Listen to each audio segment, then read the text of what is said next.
Okay. Whatever happened here was kind of weird.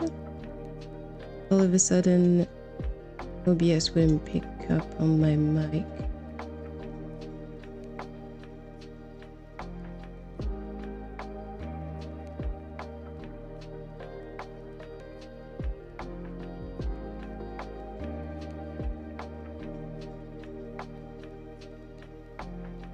So as scheduled, I am now going back to Honkai Star Rail because I'm super late on the story.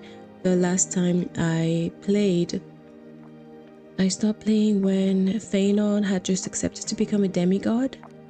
So yeah, I'm not going to elaborate more on that because to be honest, I forgot some of the details of the things that have happened before.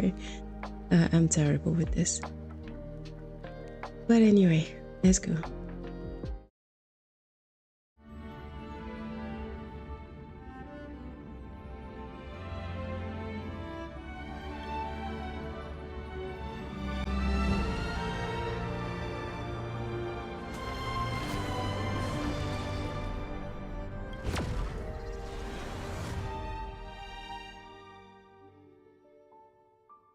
I still need to get used to streaming in the morning. I feel like I'm so low energy. I'm low energy generally speaking, but it's even worse in the morning. I hope that anyone watching this isn't bored.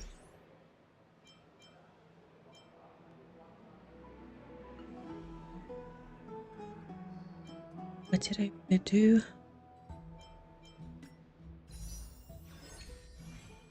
Nothing, I guess.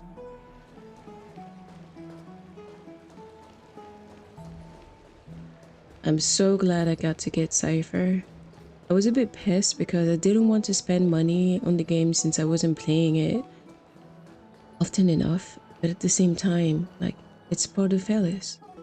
And I'm a high third player, so of course, every time Honkai Star Rail releases a new iteration of a character that I loved in Honkai Impact 3rd, I'm going to cave. And she just looks so cute.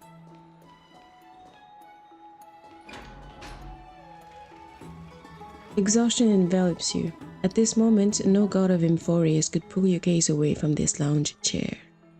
I get the feeling. Are you sleepy? I can see your eyelids growing heavy. Go to sleep then if you're tired. Snoozy snooze. But isn't it always daytime in this city? How do you fall asleep like this? How does she know about night if it's always day? Wait, something seems off. Did you notice? Yeah, since when can she speak? I get embarrassed if you keep staring at me like this. Are there knots in my fur? Is it my ears? No, they seem fine. Look, I can't even flap them.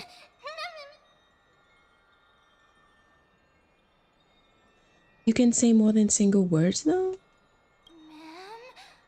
You're right. I'm speaking in full sentences now.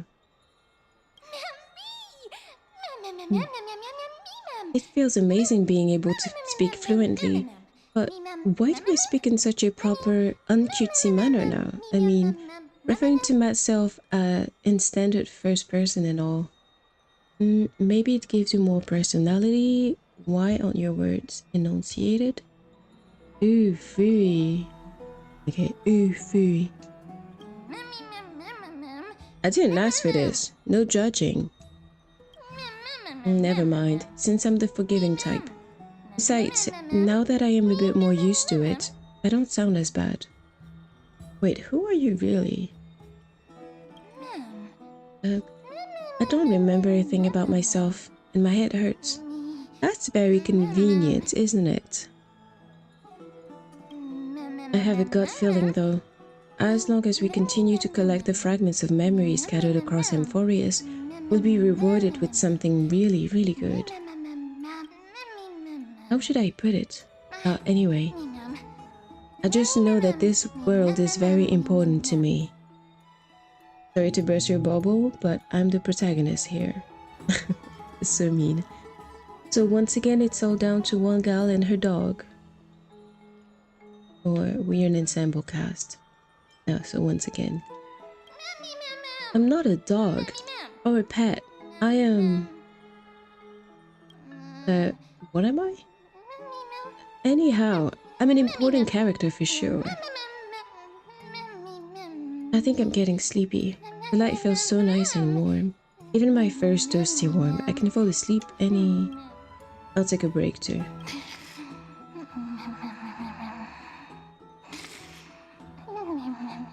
Your consciousness sinks into dreams, and at the edge of the dreamscape, open this book. I'll be waiting for you in the past. Light up the starry sky till the hook appears. I was about to say hook.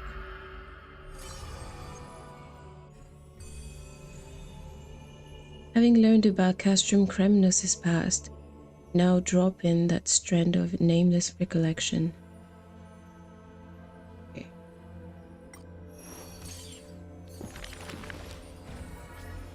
Whose visage comes into view? Echoed Medemus' story on the empty pages. Sorry, I'm a bit thrown off by the similarities with Wuthering Waves. It's so strange. Like, I get that Wuwa takes inspiration from Hoyo games on some aspects, but creepy? Those flame-chasing people, those forgotten stories, as I've written, confirmed. A name bathed in blood.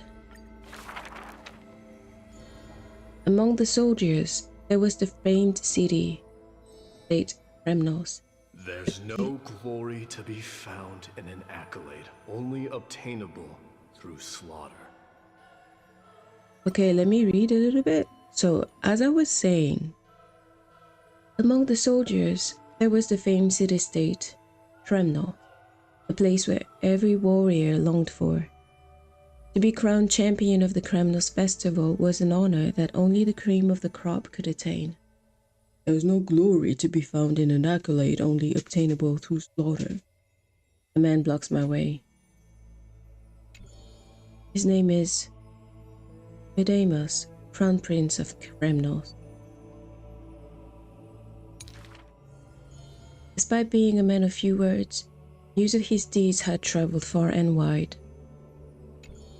His tale is an extraordinary one, they say.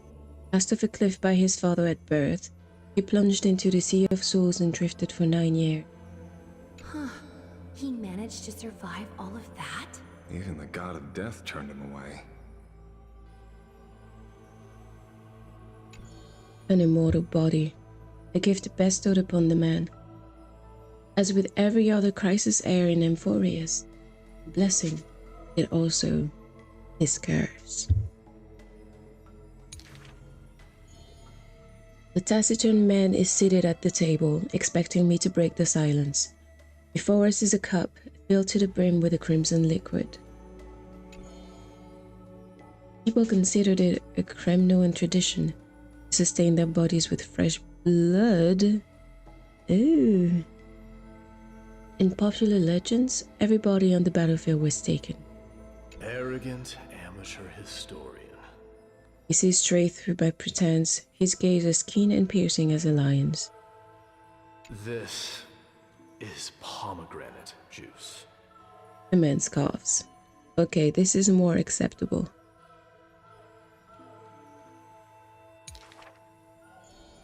The reason it's called a wild tale is because Castrum Kremnos has long vanished. When their god descended into madness, the city likewise became shrouded in fog. Rumor has it that during the final battle of Castrum Kremnos, this man too took to the battlefield. Castrum Kremnos sounds like some sort of a tongue twister, sorry. Cutting down countless foes, fighting in a sea of blood, he drove his spear through the heart of the enemy king. Yet the tip of that spear was directed at his own homeland. A chatter breaks out among the people, and the man rises to leave. The truth of such rumors, he speaks only through his distant silhouette. The silhouette of a body that has withstood endless trials and faced death innumerable times, but bore not a single mark. Medemus, a hero of yore, now a traitor. I wasn't done.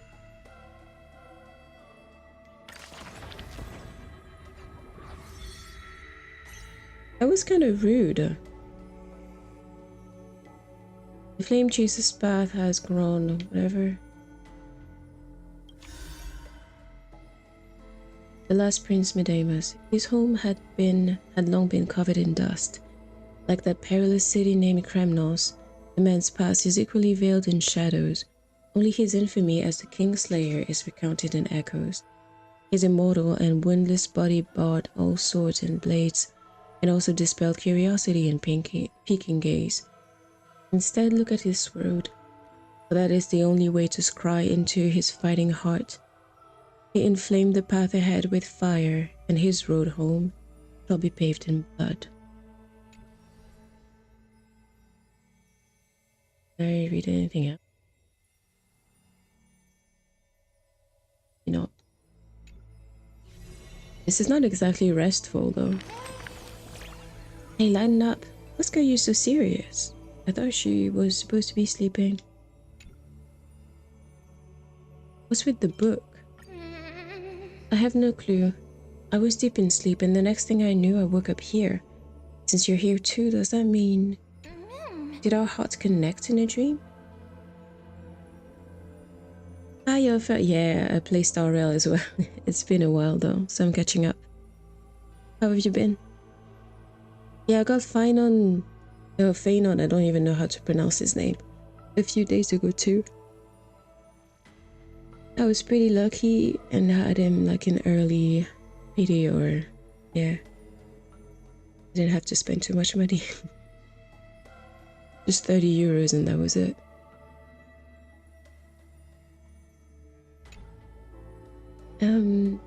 There must be another explanation. Is there a way we can avoid meeting? That's so mean when I say that. I have no idea. Everything's a bit fuzzy.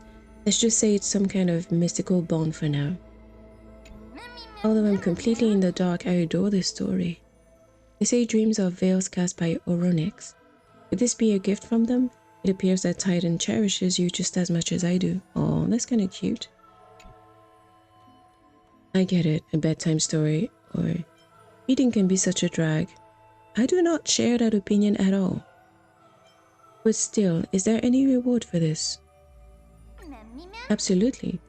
Not only is there a reward, but you'll also get plenty of cheers from me. Well done. I've got a hunch that the beautiful star we just saw is a treasure that brings stories. In our travels ahead, we're sure to encounter many more. Let's keep our eyes peeled and dive into reading together. We need to collect tons of bedtime stories. Then, Diane, you can read them to me. Okay. That was interesting. What next? Oh, so there are actual...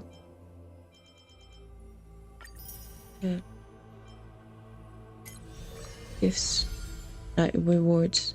I don't know why. Like I had a brain fart, I forgot the word.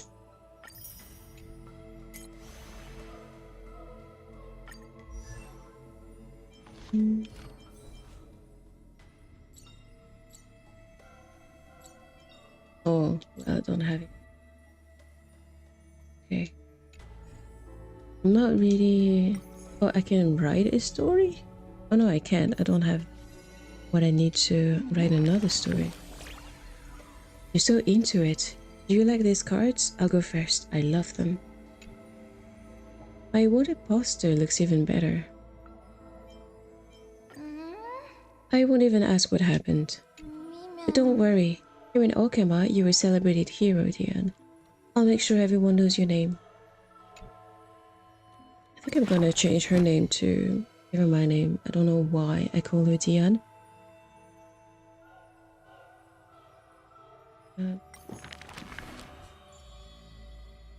This book is dedicated to...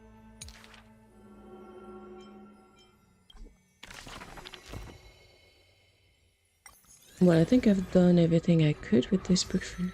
Let's go.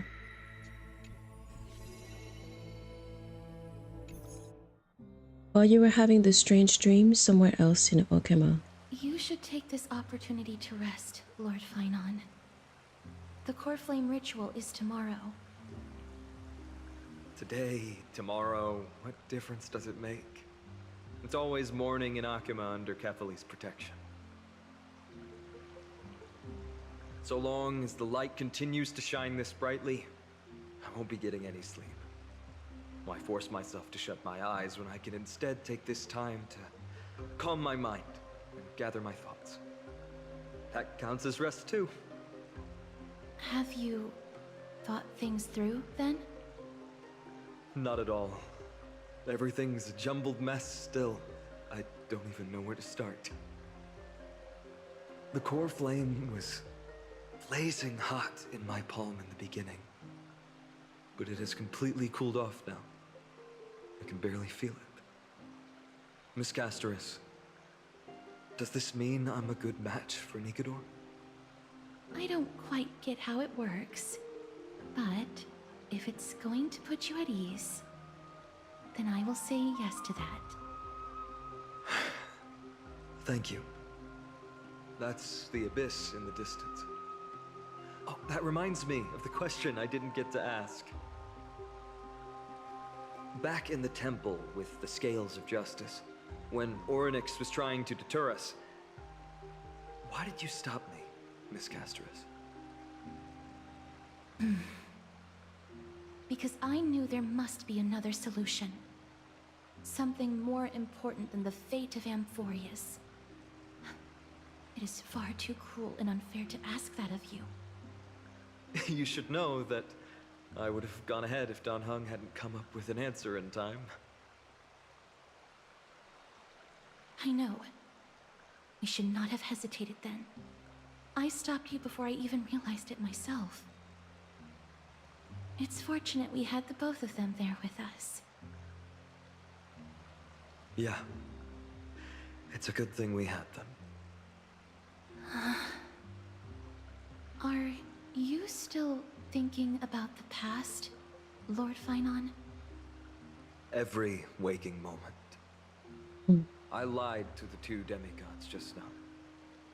I told them the duty of the Chrysos heirs is all I think about now. Do you think I managed to slip by Aglaya's golden threads this time? No one fools her, Lord Finon. She merely chooses to turn a blind eye to our lies. You're right. How foolish of me to think I got away with it. I often wonder if someone as ordinary as me can really become a hero. I thought defeating Nikador would quell the voice of doubt in my mind. But it has only grown louder. That's a bit tragic. I don't have the right words for you now, but I know you're far from ordinary, Lord Finon. Mighty often calls you Deliverer in jest, but I don't believe he means it mockingly. I should probably shut out these pointless thoughts and empty my mind until the hour of the ritual. I did that before sitting for Treeby's history exam. Who in the world could hope to go over those piles of documents and slates? I decided I was better off resigning myself to fate. That way I'd get more time to play and practice with my sword. How did you do on the exam, then? My score? I don't remember anymore. All I remember is Treeby punishing me to a full week of cleaning the Chrysos heir's bath, and no one was allowed to help me. So High Priest Treeby can be strict too. Please continue with this mentality, Lord Finon. I believe you'll be all right. Thank you, Miss Castoris. I think I'll stay here for a little while and keep all of those unruly thoughts out. It's not like anything will come of them anyway. The sights of Ides Elysiae, my homeland, have been flashing before my eyes lately. Those Kremnoans mastered some cutting-edge technology. If only I could separate my soul from my body too. That way I'd be able to fly my soul back to the comforting fields of my homeland anytime. That's the only place I can be momentarily at peace. Outside Infurious, in a familiar corner of the cosmos. An utterly adventure. Feel free to replace blank with whatever description you see fit. Oh, I bet you're as curious as I am. So, what's going to happen next? Oh, keep it together. All that excitement isn't going to get you anywhere, you know? Why don't you follow me into another tale on the other side of the cosmos? That sounds like Cypher, but I'm not. Ta-da! Recognize this place? Heard of space station. The base of a genius and the cradle of science. Look at all these puppets! Aren't they dearly exquisite? Let's just say I've already heard many others secretly gushing. She looks so pretty on more than one occasion. If you ask me though, they barely did justice to Madame Herda's beauty. Maybe just 10%. No, not even 1% of the real deal. Now, I'm no fawner here, just stating an objective fact. Remember this scene? Oh, it evokes so much emotion in me. The esteemed Madame Herda, Genius Society number 83, asking the great Noose a question. An attempt to gain a peek into the divinity's mysteries through them. Alright, so continuing from where we left off last time, this is where everything would begin for the genius smart enough to rewrite the history of the entire Okay. Fourth mirror? Who exactly are you talking to? Why, I was just ramping it up for our grand appearance, Madame Herda. So a dramatic debut? But what are the odds of that happening? Sure, slightly plausible, if I did manage to talk to Droid Head. But guess what's the problem? They have no reaction whatsoever. But look at this, Madame Herda. You're standing before Noose here. Oh, that? That's a hologram. What? I can't possibly summon the real Droid Head here, can I? Wait, what? You mean to say you've just been reciting your lines before a hologram? Yeah, creating dramatic value. Isn't that what you're most obsessed with? Moving on. Don't try, but you wouldn't even begin to imagine how difficult it is to send a message to Noose. And I went all out for it.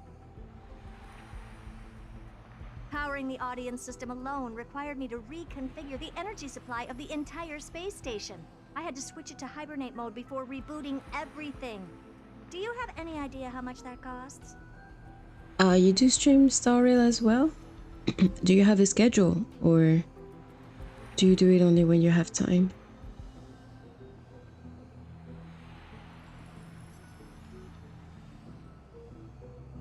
Oh, why wasn't I following you?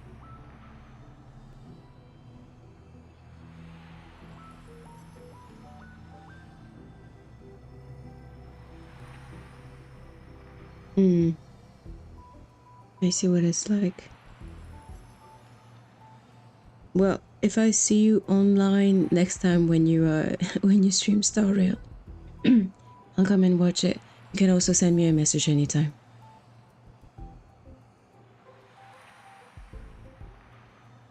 How much? How much? I'm not in charge of finance. Go post that to Asta instead. Oh, you don't know either. Oh. I I am Herda herself, the emanator of erudition, and a true blue genius. Why would I be holding the purse strings? That menial task is beneath me.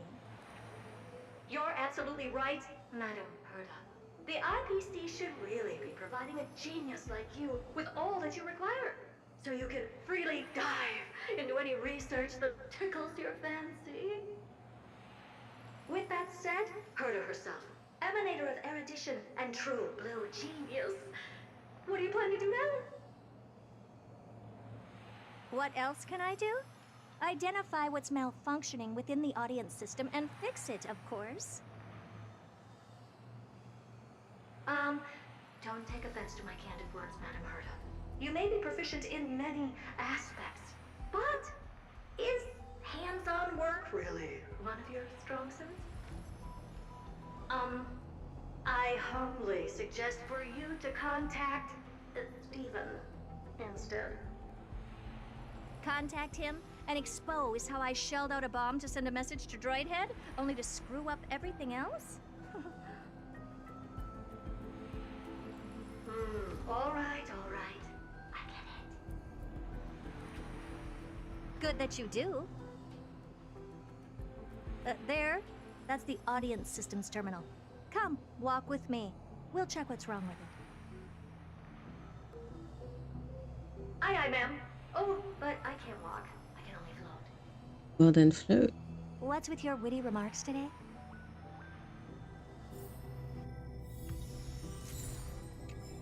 Okay, that was a bit strange.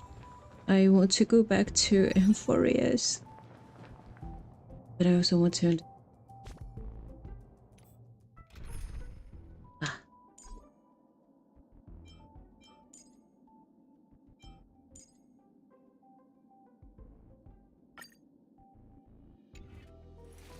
So, I can switch to her. For coherence sake. That's not what I want to do.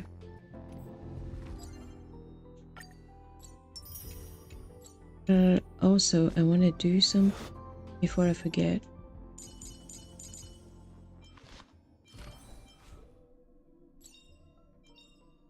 When ally memo sprites start from take action, Trailblazer regenerates 8 energy. That's actually good.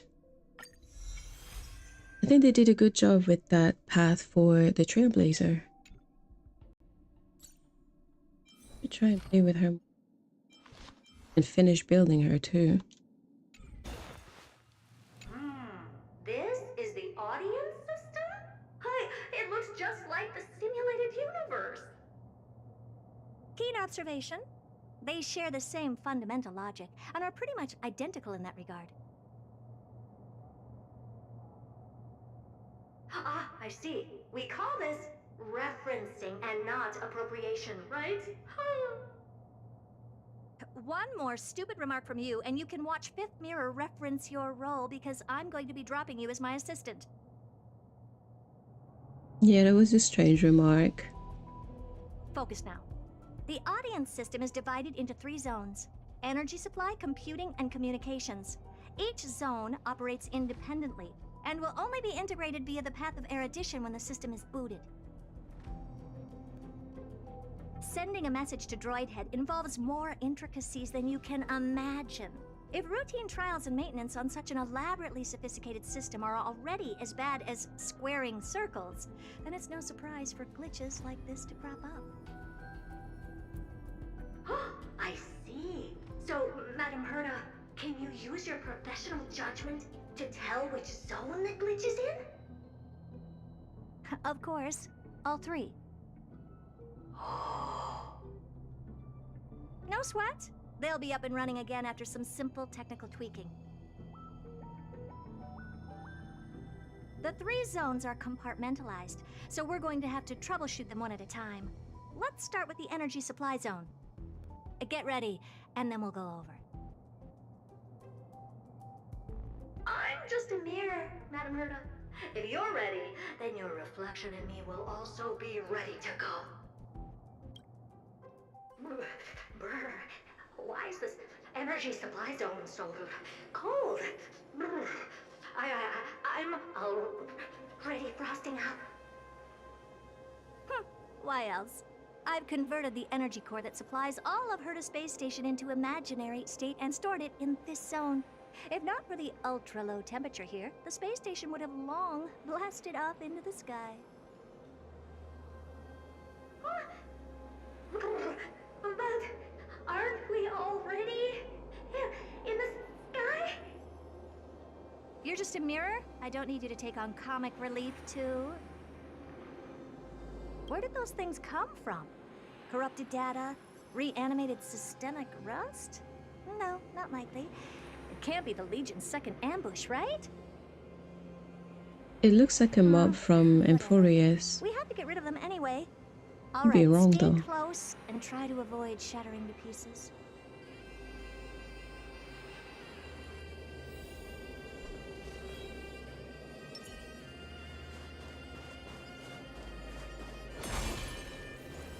Take a look. This is pure genius in action.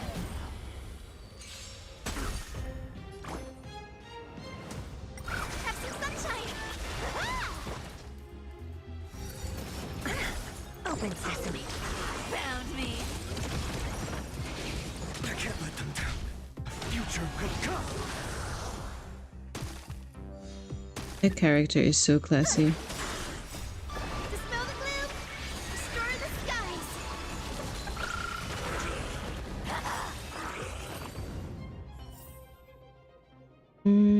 You know what? I think I'm just going to... Here's our guy's ability. And Madame Herta never fails to impress. Those things are no match for you.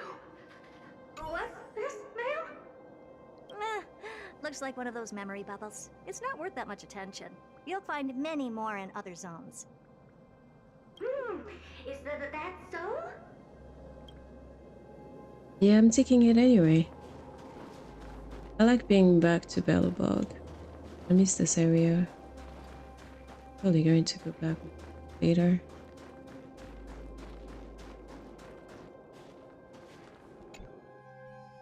What in the... How did all these disgusting bugs get in here? We're going to need out-of-this-world computing capability if we hope to meet Droidhead. If we can't churn out calculations faster than a Yottaflop's computer, then we can forget about having them notice our existence. But computers with too high a computing capability tend to attract computing stings like them. No one knows how these creatures evolved from their progenitor, the propagation. Ah, the mysteries of life. But even so, they can't compare to a talking mirror. I guess not. A question on the side, Madam Herta? You have these powerful supercomputers and so, what are they normally programmed to calculate? Is that important? All that matters is that they work and are able to attract Droidhead's attention. I suggest meeting Miss Asta for a chat when you have time.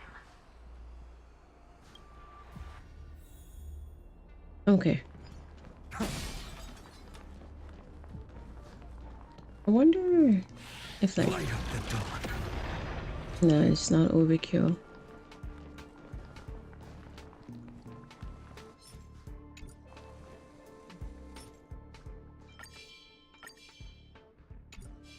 Light up the dawn. Yuck!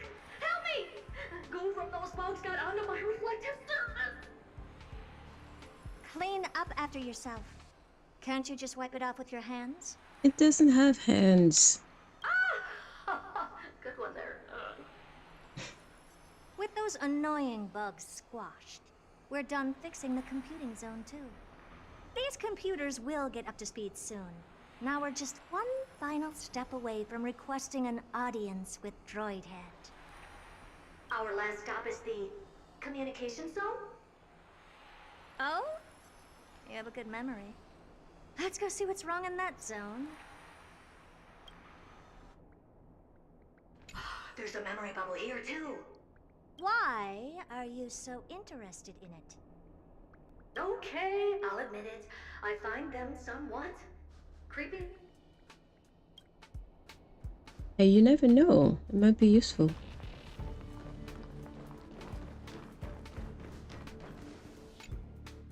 What's all this? I didn't think your puppets would be in here too, Madam Herta. Unsurprisingly, the communication zone is where a bridge for communication will be formed between Droid Head and the space station. Aggregating the path energy of the erudition, then firing a bond at the Eon. This is as good as tapping someone on the shoulder who's sure to turn back to look at you. Alas, our work is never this simple. Putting aside all that onerous legwork, a single glance from Droid Head could vaporize the entire space station if we're ill prepared. I see. So letting the space station go into hibernation is a protective measure of sorts. To prevent it from slipping into operational overload and turning into a scrap world? Very perceptive for a mirror. Mirror see. And here. Mirror do. No, I neither have eyes nor ears. This dome seems to be functioning fine. These puppets are doing their job, and I don't see any obvious malfunction. Things may look fine only on the surface. Madam Herta, behind you. Huh? What does she want? Let me take a look. This puppet should be number 2757. How did you tell? Shh! Don't distract me when I'm checking the puppet's parameters. 2757. That's strange. What's wrong? Madam Herta? The replica personality module is off. Hmm. That can't be. This parameter is set to be enabled by default. And the utterly absurd module has also been disabled? Something's definitely wrong here. I checked a couple days ago and made sure every puppet has it switched on. The attack, anything, everything module. No, wait. Why do you even have such presets? Is enabled. Intruder detected. Drats. Come and help me, Mirror. Anything, everything, attack! These are Ooh. mimetic remnants of the remembrance? So they were the ones that corrupted and tampered with the settings of my puppets?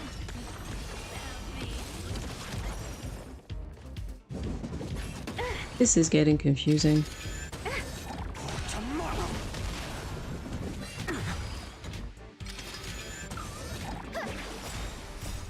Dispel the gloom! Restore the skies!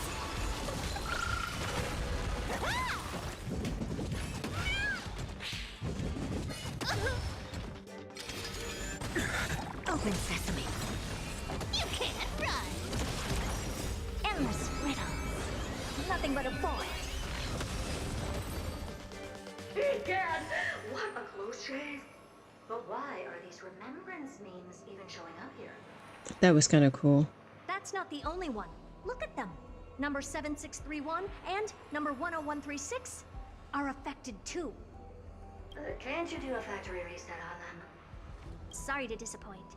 The Absolutely Not module has been enabled, so not even I get to bypass its permissions. Whoopsie. What were you really trying to achieve with these creations? Just some toys to amuse myself with. Some Finding the source of the toys. corruption can wait. These puppets no longer have use now that I'm here. Take them all out. Defective goods ought to be sent back to the repair center. I urge you to go easy on them for the sake of the space station.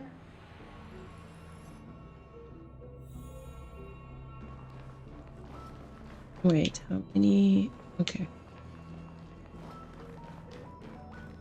That looks like a tough one.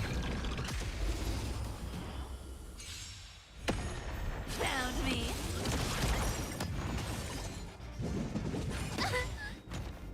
Show me the way! I thought it would be solved like it was before, but no. Expand.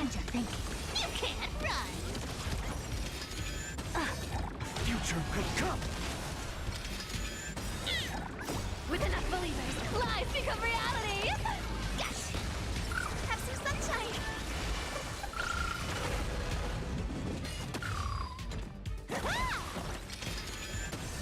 Open sesame. Found me!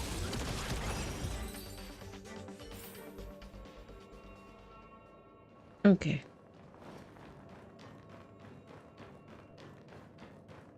A bit of luck. These want my... Light up the dark. Look, I had to try it, okay? Endless riddles. Nothing but a void. Expand your thinking. Watch it grow.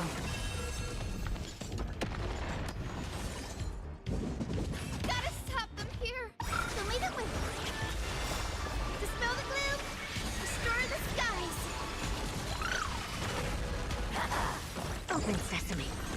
Found me!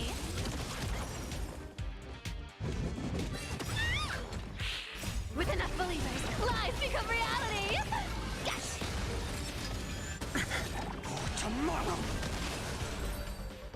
They're completely battered. Safe for Glorious will welcome their pets. dawn. Well, never strike someone in the face. The same goes for puppets. I'm picking up signals from more puppets somewhere further in. Let's go take a look. A memory bubble. Tucked away this far in? Huh. I think I know what this is about now. This is interesting. But we can leave that for later. Let's take care of the malfunctioning puppets first. I'm picking up signals from more puppets somewhere further in. Let's go take a look. Let's get ready.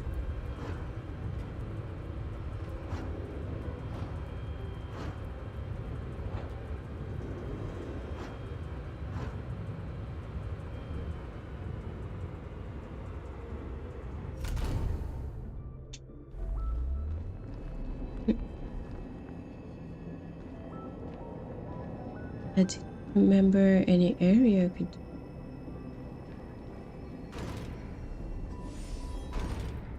Oh yeah, this is where we fight the propagation. Number Okay. 0988. The pride of my creations. Should I even be curious? Puppets before her were all as dull as brick walls, mundane and uninspired. I distinctly recall number 0988 being the first puppet I imbued with a magical surprise. Some other puppets that came later also got to enjoy similar privileges. Good to know. But did anyone ask? No one. Fear not, Mirror. You have to remember that being a genius means you're destined to solve challenge after challenge. There's no time for rest. Can I just be on the sidelines this time? Pretty please.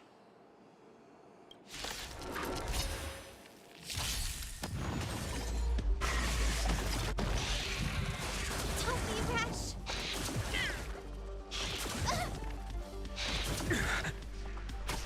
They're lost. So leave it with me. Thank you. I can still keep going. I'll take it on. Open sesame. Found me. Curiosity. Endless riddle. Nothing but a void. Expand your thinking. Watch it grow.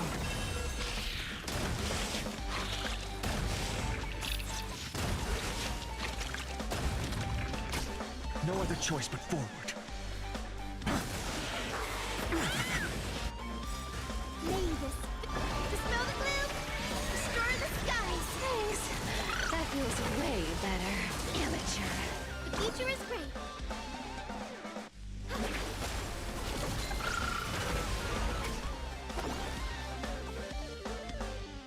Come to me. I don't have time for games. Open sesame. You can't run.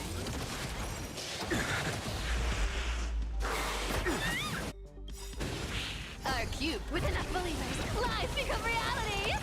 Yes! We open up!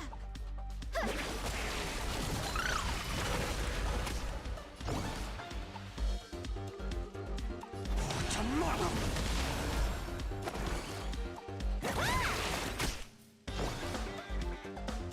Expand your thinking. Oh crap. Me.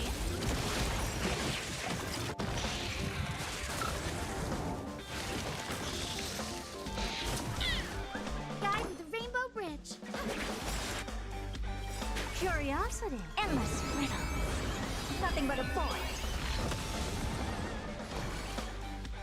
Open sesame. Glimpse the unknown.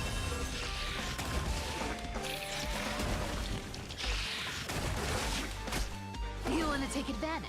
I regret not pulling the heart out when she was available, but I wasn't playing, so. Fishy! Maybe this faint light. Dispel the gloom! Destroy the skies! Thank you. I can still keep going. Core flames consume me.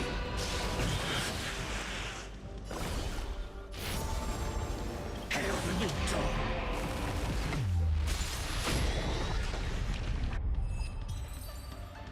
Oh, that was quick. That was close. I almost shattered. Don't be melodramatic. Working even a single brain cell of mine to take out foes like her is an outright waste of my smarts. I take it we've taken care of the problems in all 3 zones? Does that mean? Not yet. There's something else we need to deal with. It seems we've had a little tag-along all this while. You've got quite the sharp eye, Madam Herta. Would you like us to help? Sure. Go ahead and summon the whole team, Fourth Mirror. Considering the gravity of our endeavor, we can't allow a little thief to spoil the show.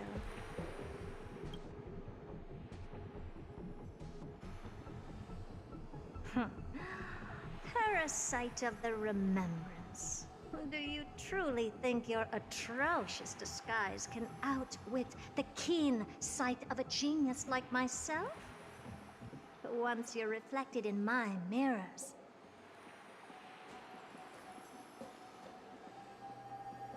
Why not? Who is it? Ah, You can forget about escaping. Oh dear, this is bad. Right, stay alive, and again, I can strive. Retreat into the memory zone for now. I can always regroup and try again. try what? Someone hasn't been paying attention. Didn't hear me, did you? For those petty tricks of yours. Do you actually think you can slip away right under my nose? Herta. Madam Herta, wait. What do you want with me? I'll spill it all. The garden's secrets, and what they're after. Everything. Please, just spare me. Well, is that all you've got to say while your life is at stake? That's hardly worth anything. Oh, this is cruel. Need a little refresher? I am Herta, Genius Society number 83, the one to unravel the mystery behind the imaginary leakage phenomenon, and key holder of the imaginary implosion pulse. Do you honestly believe I'd seek any counsel from you? I... Hush now. Keep quiet. This is my moment to shine, so just listen. You crept in here to steal Noose's memories, didn't you? And messing with my precious audience system is just a ruse to lure me here so I can lead you to them. What a shame. You're only a step away from completing the mission assigned to you.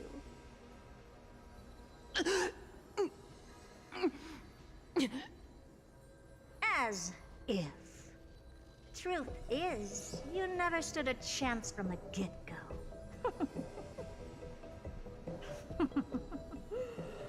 Think I only have Fourth Mirror following me around?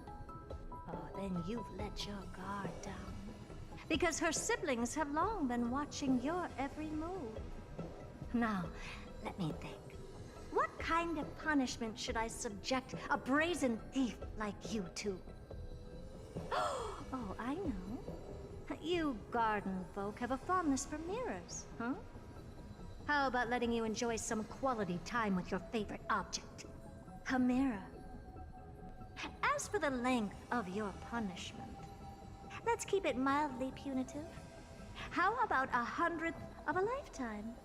That should be enough for some serious self-reflection.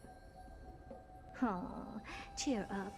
You can still do your part for this world while trapped in a mirror.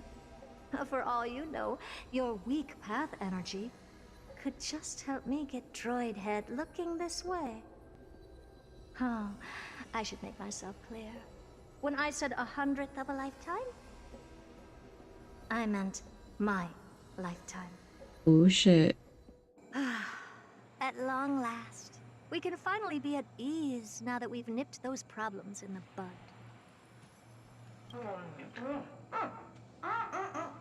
This is yummy. Oh, cut that out! Those weird noises make me seem like I got a few screws loose. Put that little thief to sleep for now. We can decide her fate later. Who's going to give me access to the memory zone though? Sweet and venerable Madam Herta, when did your heart turn this tender? The audience system has been rebooted. This is finally it. After all that I have done to reach you, Droid Head, you better not snub me.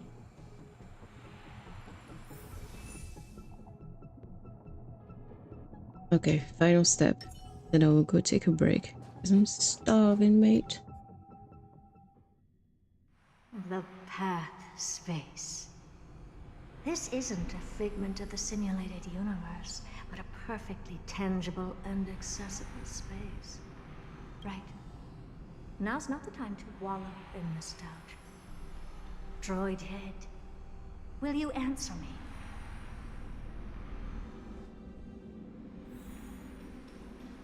Madam Herta, we picked up some voices from the space. Let me hear them.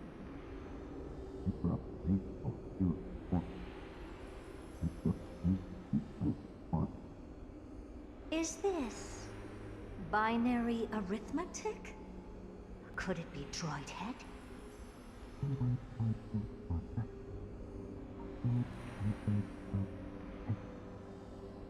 Wait. There's no There two should be in a two binary. in binary arithmetic. Yeah, it's only zeros Is this and some kind ones. of prank?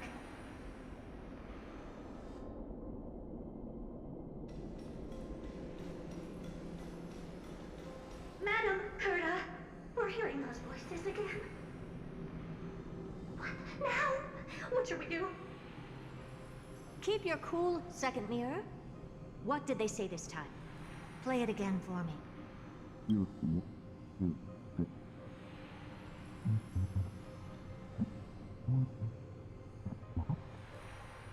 Door locked. No, this isn't the voice of the path at all. What in the world is going on? Is this how she ends up in Emporius? Or Madam Herta, those lads outside seem to be discussing something interesting. Want to listen in on them? Third mirror. Stop that nightmarish cackle. It's giving me goosebumps.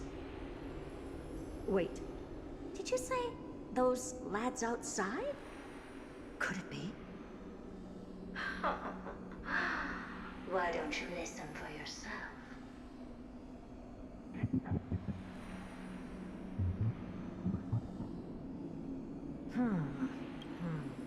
This isn't right. I'm sure we got intruders in the lab.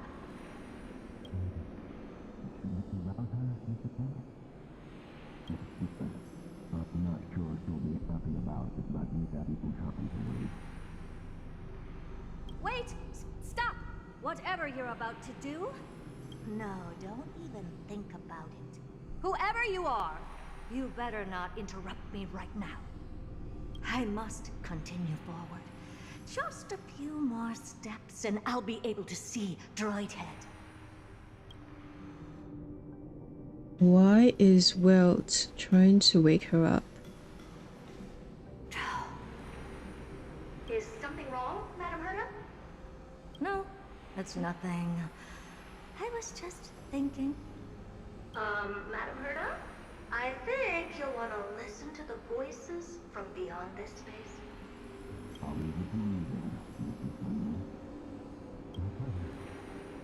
Wait, what are they up to? Is this the Harmony? Ridiculous. Hoping to stop me with such cheap parlor tricks? Not a chance.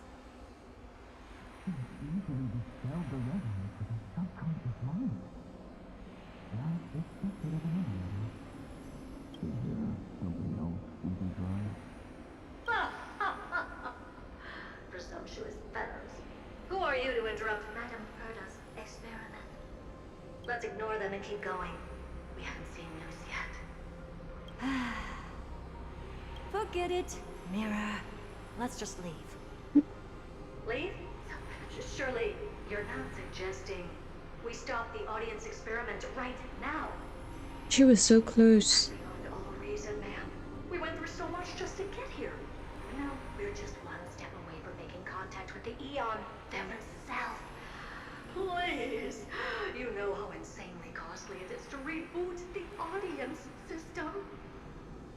But if I were to ignore those two intruders and continue onward, when Droid Head casts their gaze upon the space station, the blast of energy generated in that instant is sure to burn them to a crisp. Experiments can always be repeated, but humans cannot be brought back to life. Hmm.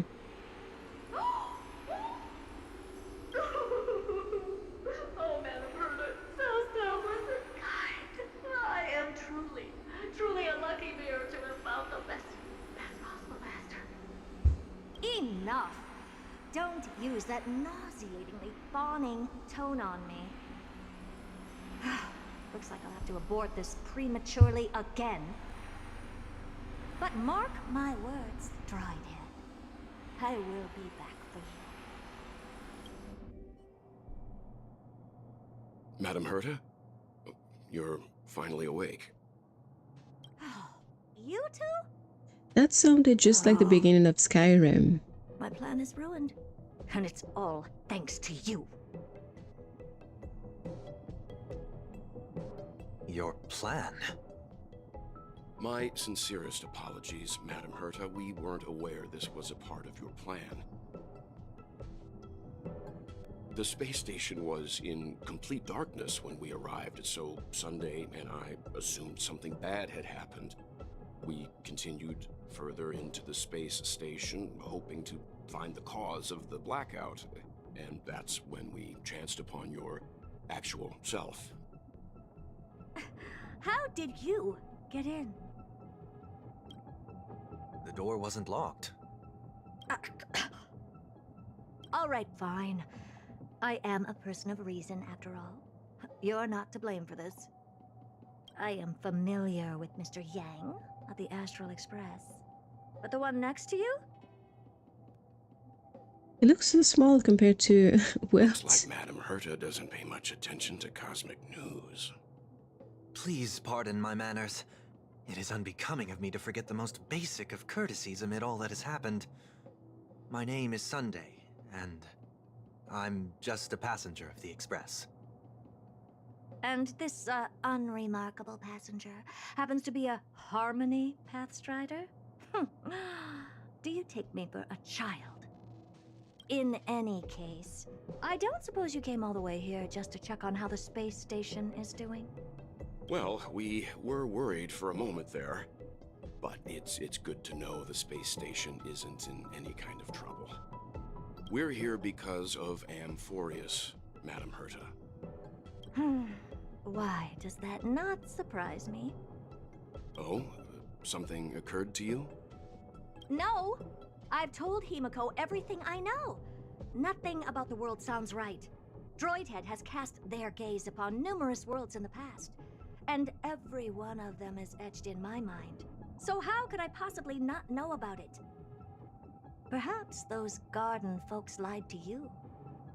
Anyhow, I've looked up the name Amphorius in the simulated universe.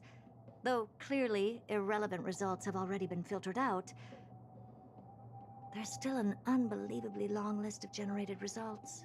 Something about how the Divine Amphorius team will swap out their current crest emblem for one in King Babaru's likeness in the next season.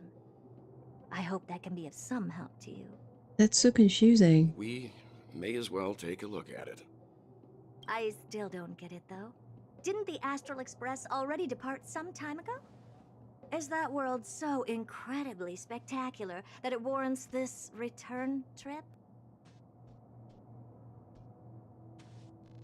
Well, that's because we're caught between a rock and a hard place.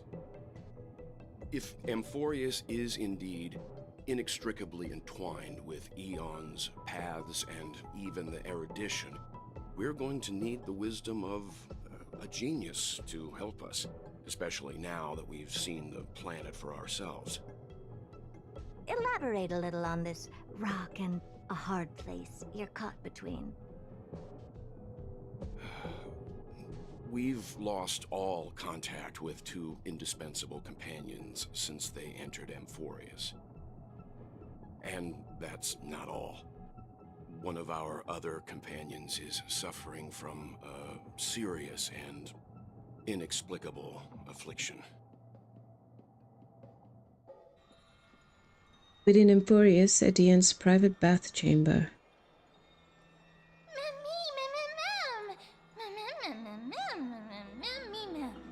Alright, I'm going to take a short break because I'm starving, so I'm just gonna make some toast and tea and I'll be back within like 5-10 minutes. I'll be back quick.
Alright, we're back in business. Good thing you're finally up. All that giant's light is going to give you a sunburn. They've been this excited for a while now. What did you feed them? Yeah, I will have to read Han Hong's text like dialogue since it wasn't dubbed, unfortunately. More like they snuck food themselves. Or they don't seem to need food. First one. Really now? I wouldn't do something like that. But come to think of it, I don't remember when the last time I ate something was. Forget it. You can skip the translation. I can somehow tell that none of that chat is meaningful. That's so mean. It's almost time. The Chrysos heirs should be finishing up their preparations at the Vortex of Genesis. Let's go witness the Cold Flame's return when you're ready.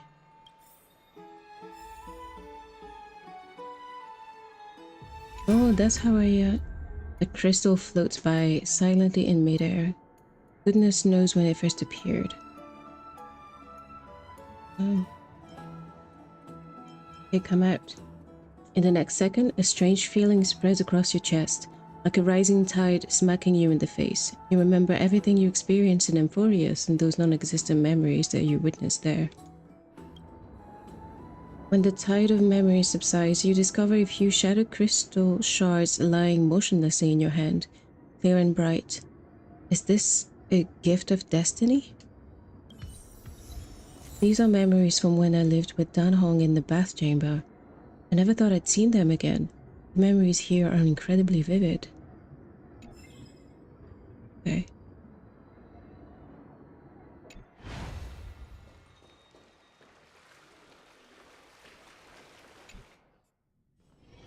Oh, there's something fun over there. Come on, let's go. It's hilarious.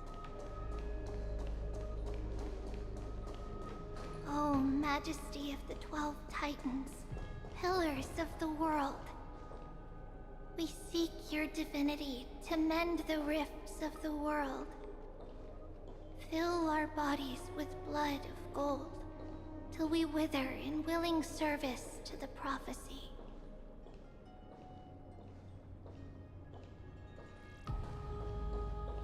I didn't want to cut her line. Your guests are here, Finan. We can begin the ritual now.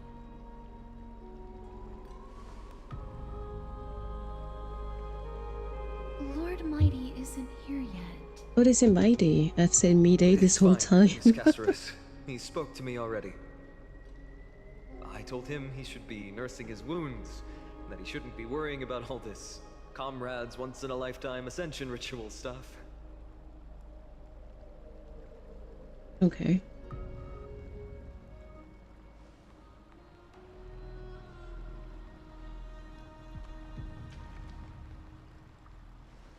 So, I'm ready to begin. Teacher, show him the way forward.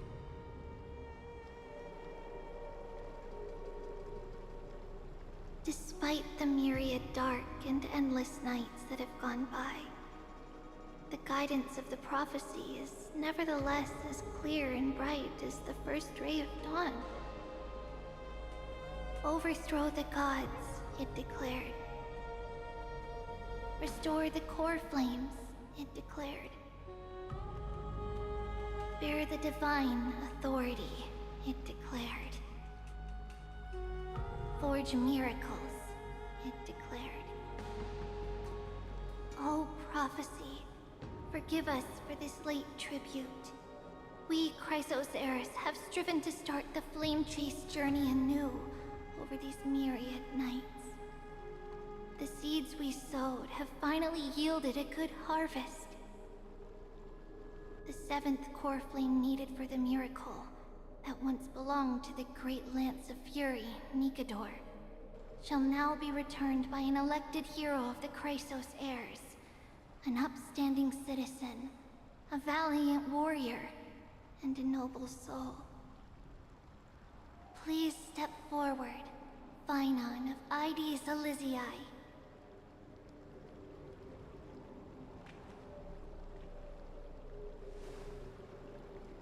Recite with us.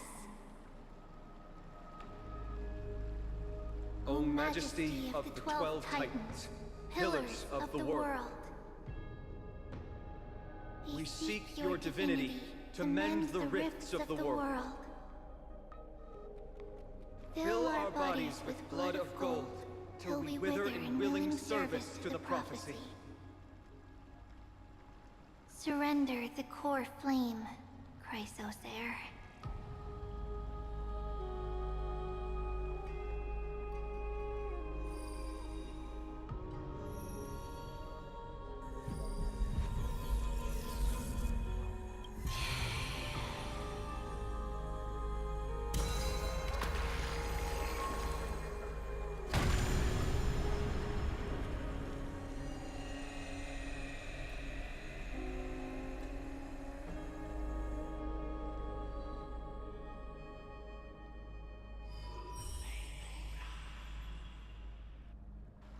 The Lance of Fury's constellation is illuminated.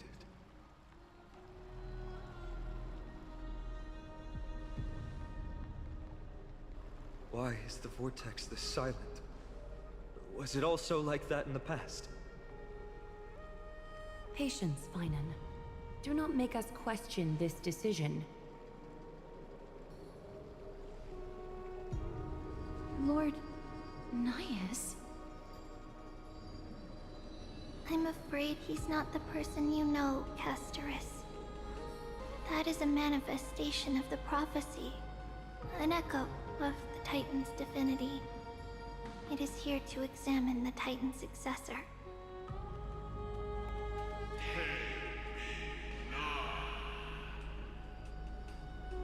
That looks intimidating and a bit Mortal stressful. who wishes to inherit my divine authority. Your strength and character have been thoroughly tested.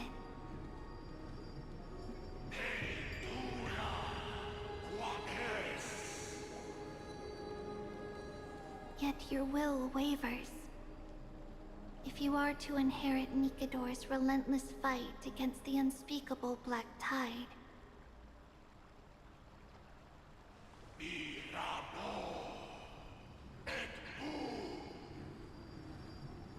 you must accept a trial of divinity.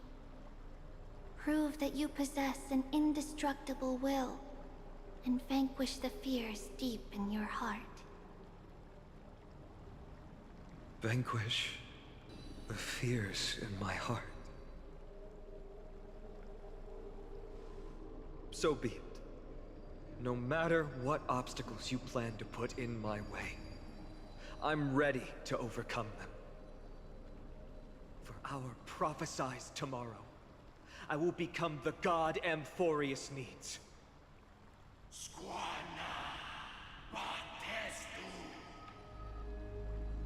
Come with me, Finon of Ides Elysiae. In fear, you shall abandon your mortal body, and in suffering, be reborn as a god.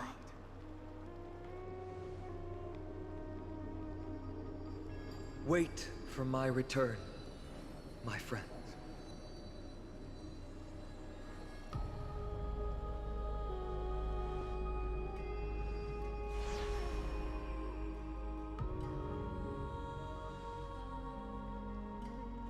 Lord Finon is gone?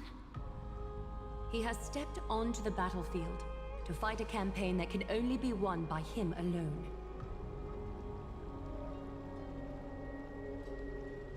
All we can do is wait and have faith. Or we can join him and fight for him. I don't know about the rest of them. Blah, blah, blah, blah. There was no way for me to slow down the dialogue. Right? I pray you truly are prepared, Lord Finon. You seem worried. Or you spoke to him? Yes, there was hesitation in his words. The manifestation of the prophecy must have seen this. It saw Lord Finon's heart wavering. Wherever he is, whatever he is fighting, I pray he makes it through this test.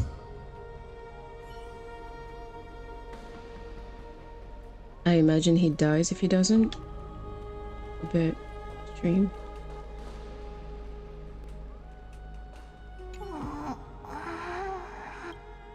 Looks like she fell asleep.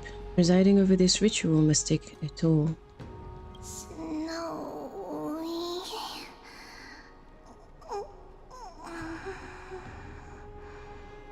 Will succeed.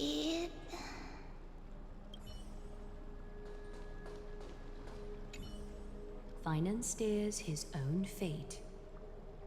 If he can conquer his fear and return as a demigod, we will be one step closer to the miracle that the prophecy promised.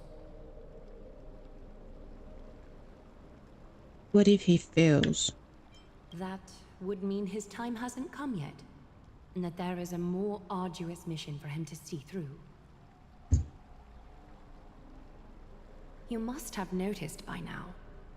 Every Chrysos heir here bears a flaw of sorts. Be it the curse of immortality, or the constant erosion of their humanity, or...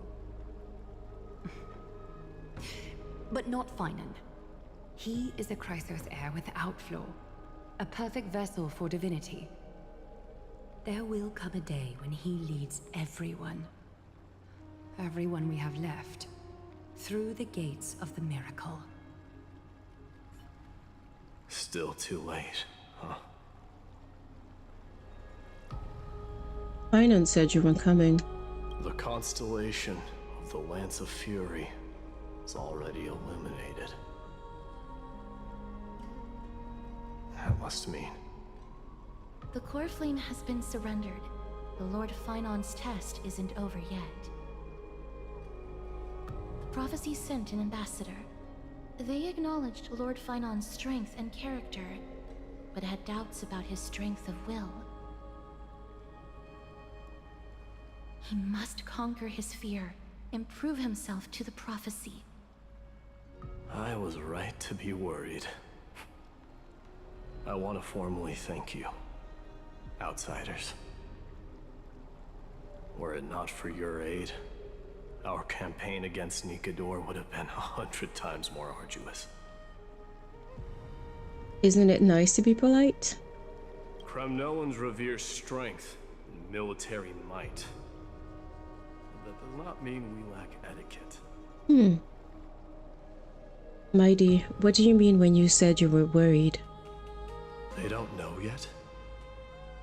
That guy has always been tormented by his past. I may not be the right person to tell you about him, but you must know his past if you are to continue fighting alongside Finan. Lord Mighty, please allow me. Very well. Before he was chosen by the prophecy, Lord Finan had everything taken away from him.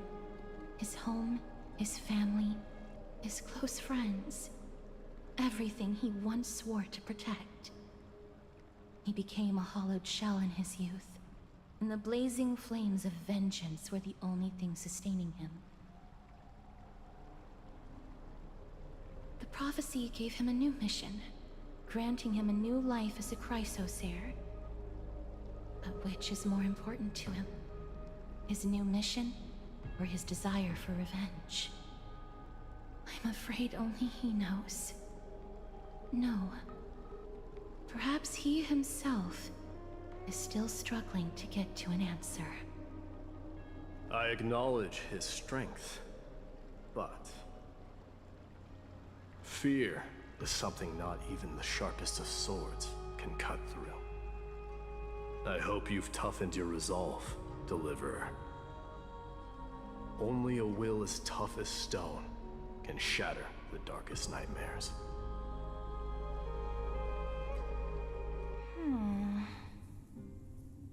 Is something wrong?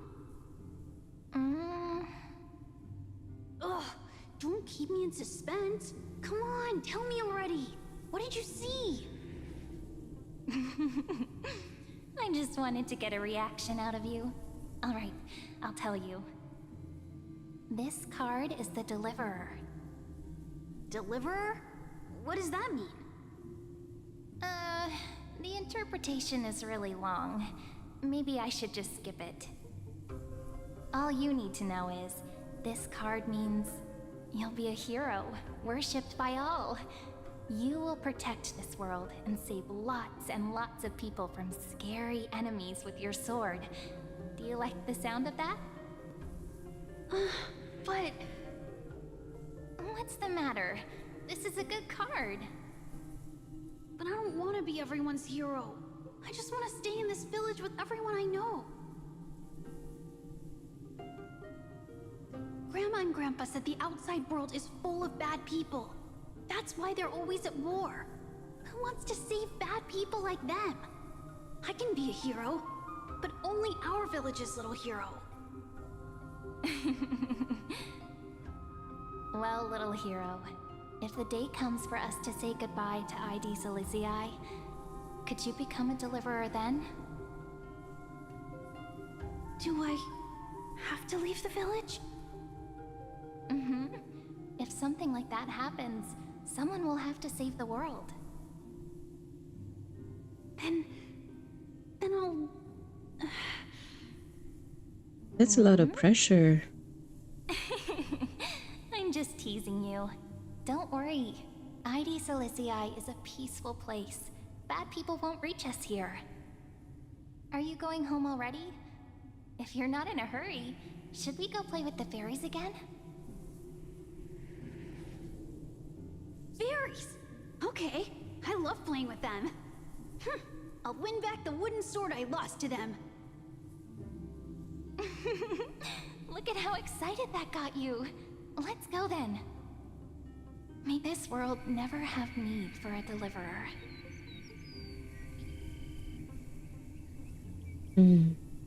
Turns out it has. Some system hours ago about the Astral Express. Pom-Pom, have you prepared our meals already? Of course the food's ready. March isn't feeling well, so Pom-Pom has specially prepared the conductor's special bland meal that'll be easy on her stomach. Can you bring it to her, Himiko? Gladly. Why don't we also get her a... Nuh-uh! No coffee when she's already feeling unwell. That's reasonable. I guess you're right. Her bedroom is so nice. March, I'm coming in, okay?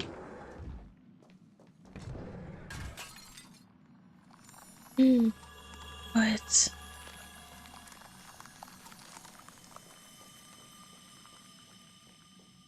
What is going on? Oh, there's something fun over there. Come on, let's go. The game cannot tease me just like that. Nameless recollection. In that dawn-kissed city-state, a hero from the Outlands became one of the Flame Chasers. Inspired by the journey, they recorded their tales in the pages of a book.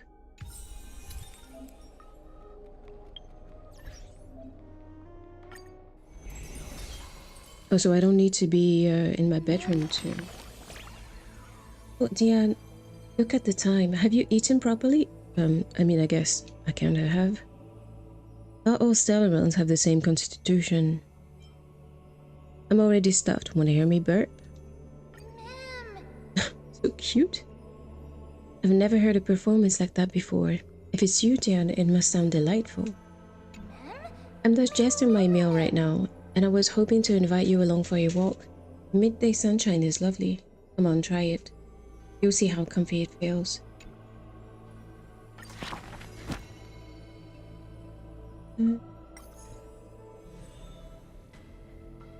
Let's write a story. Whose search comes into view?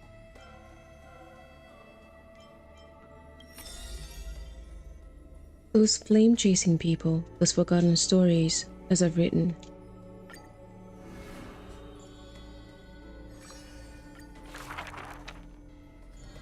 In Amphorius, untitled statues are a prevalent sight.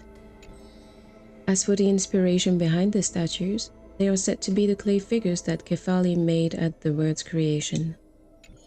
They made clay figures in their likeness, bestowed upon them the breath of life, and allowed the golden divinity of their blood to course through. Thus, the very first mortals roamed the earth, receiving the god's mercy while realizing the sorrows of this world. In front of his statue, the people of the holy city beheld a man, Phainon of Aedes. He never spoke of his origins, only using this name to nonchalantly identify himself. That's not really his name, is it? People cast sidelong glances at him, their minds swirling with doubt. The man merely responds with a breezy smile, neither confirming nor disproving their speculation. Phainon is a soldier, one with divinity coursing through his veins. Responding to the Gold Weaver's rally call, he traveled long and far to reach the holy city, eager to bring light to the hero's path. Losses are a constant on the flame chase journey, where life too seems as small as a speck of dust. Ballads reach him through the breeze, as though soft voices meant for him, and he responds in kind. No matter. My existence is of little consequence.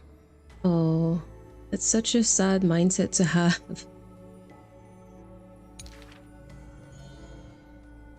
Aedes Elysiae, the man's hometown, shrouded in secrecy just like his past. Some have searched for that distant village, yet found it neither written about nor passed down through song. In every nostalgic reflection, the man crafted a vision of paradise with his exquisite poetry. Yet, within the ancient texts of the Holy City, the history of that frontier village remains more obscure than the days to come. In the far-off future, the land of Amphorius will bear the marks of the hero's footsteps. Woo. With a sword in hand, the man will inscribe an eternal mark in the Chrysos epic. Yet his real name may never be heard in this world again. Losses are a constant on the flame chase journey. Some too, losing themselves. I wasn't done!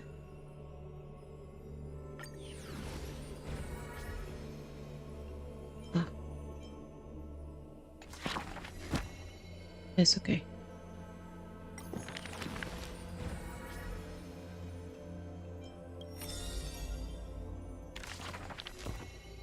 Okay, I don't know why you keep saying new when I've just like done it.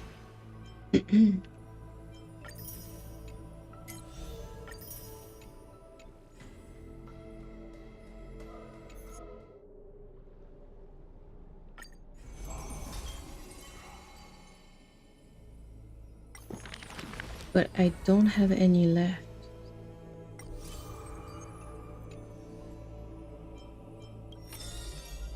Okay.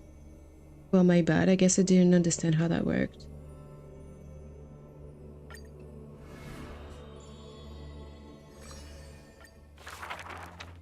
I see a sword that grants death, a shackle of destiny next to the silver-haired girl, worshipped at the Demise's hallow. The sword stained with unknown blood, lying shattered and snapped. The shackle chained pale wrists, dotted in thickening rust. The priest asks with a shaking voice, upon whose fingertips will the butterfly perch? The girl never answers, like death itself, wreathed in silent solemnity. People often say that dying is to meet the palm of the hand of shadow, and dreaming is to be brushed by its fingers a little. In the mirages when the girl petted death, she sees black waterfalls foaming and bellowing, pouring down from a chasm in the sky, where a solitary tower withstands the mighty torrents. When she wakes, she can still feel the water's freezing touch and the cacophonies billow, like the wail of the dead, the howl of beasts, in confusion, delirium, and clamors hollow.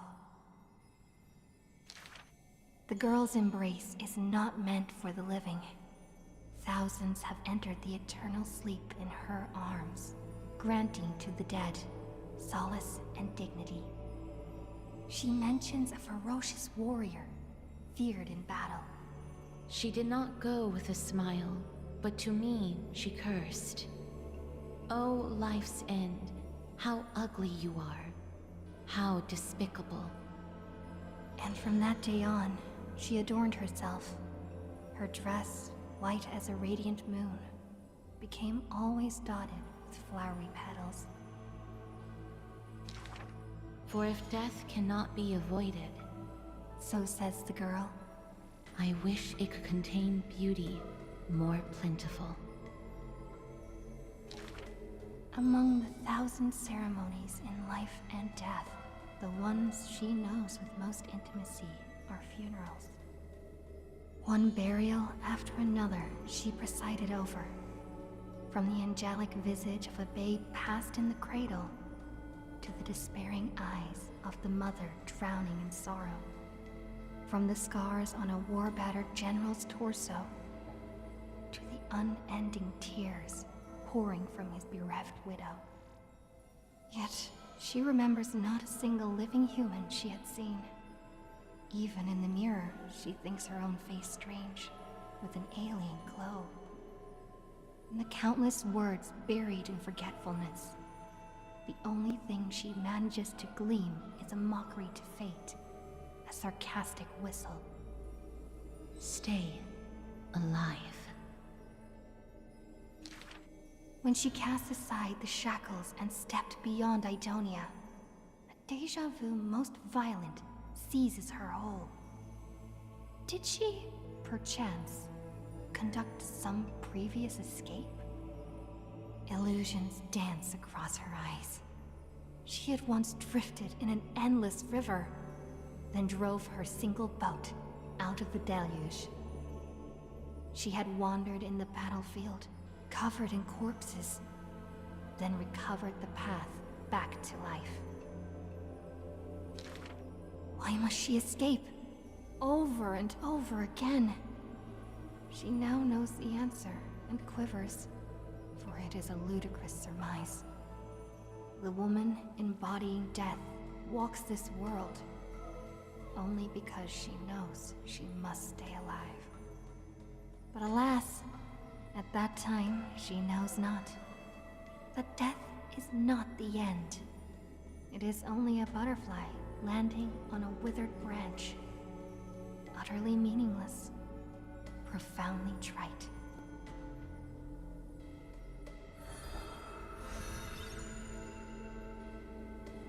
But the sad backstory. I guess the whole life universe is very tragic. I guess I'll finish it all that be behind us.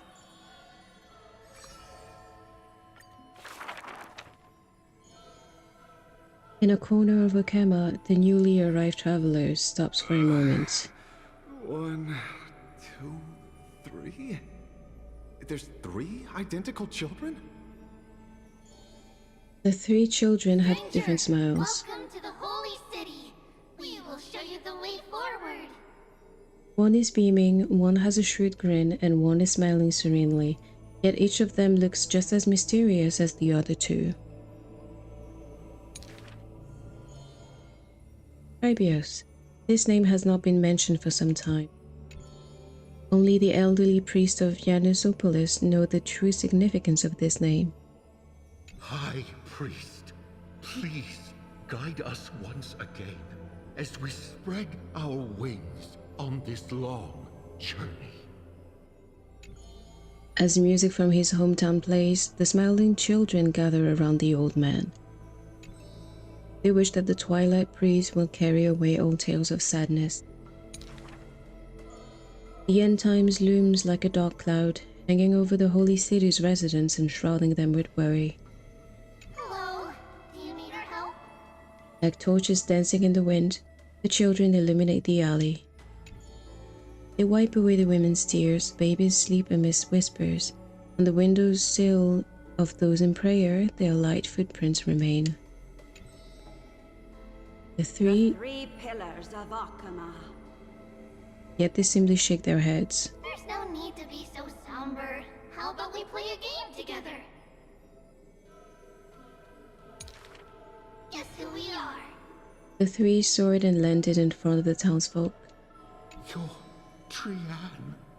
An old man says. No, we're Trinin. Trinin is the quietest of the trio. Are you Trinin? A young girl asks. Wrong. We're actually Trian. Trian is the most spirited of the trio. Then you must be Treeby. A child shouts. You're right. Good job. Treeby is as enthusiastic as she is adorable. It matters not whether they can tell the trio apart. Of most importance is their sincere smiles. We will show you the path to take. The children fly ahead, guiding the lot back to the main road. So you literally show people the right path to take? You're lucky. You merely took a wrong turn. The children flew before me. It was rare to see them so quiet. However, there are many more unfortunate souls who have lost their direction in life.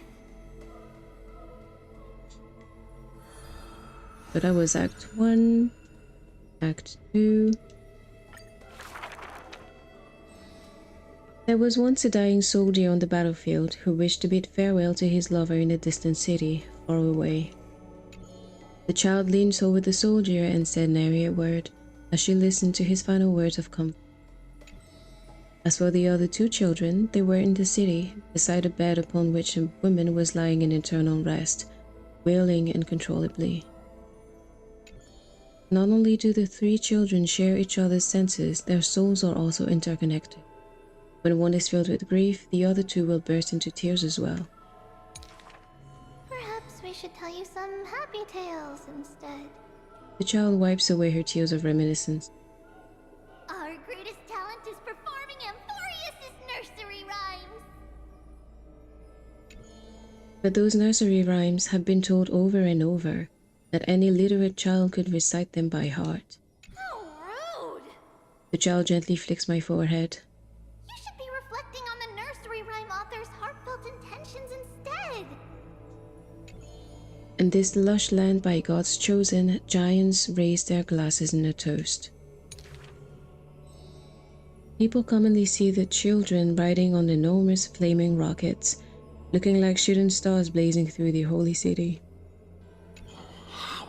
Dangerous. An old man worriedly wishes the children to stop. Not Trinin. The quiet child shakes her head. That's Trian! The exuberant child raises her hands. Stop nagging. The mischievous child pouts. Can't I just play with something I've created? Every child in the world loves to play, and Trebius is no exception. Every child in the world is afraid of pain, yet Trebius tries to act tough. Initially, there were many more of us. The others have merely gone one step ahead. The children swore they were already adults, yet when they carelessly hit the city gate, they cried out in pain together. The tripartite prophecy is but a distant ritual, and the Crisis War a painful dream. Echoes from the Gate of Infinity occasionally jolt her awake, and the distant travels of her identical sisters sometimes inspire uncertainty within her. A new journey only begins when the previous one comes to an end. Despite time marching forward endlessly, the children always manage to stay true to their hearts. They are all that remains of one another.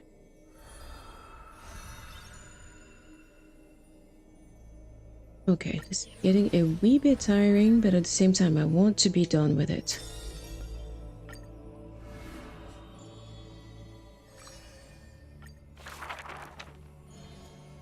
Okema, a city that warriors look back upon before marching toward the battlefield, the holy city, the sanctuary of all citizens. Just as the poets of this city have sung, the epitome of magnificence, unbounded benevolence. And the beauty of the holy city is like Aglaia herself, dressed in the finery and of noble birth. She is the dress master of Okema, the one who weaves with golden threads. But there's one thing she'll never be able to achieve. The jealous whisper can be heard. She will never be able to produce something seamless. Golden threads quiver, and a gentle wind rustles by her ear. She maintains her silence, but others fan the flame. Is that so hard? The scissors and rulers are better than any garment maker, sculpting forms as perfect as the gods themselves. Lady Aglaia, grace our eyes with your most elegant creation.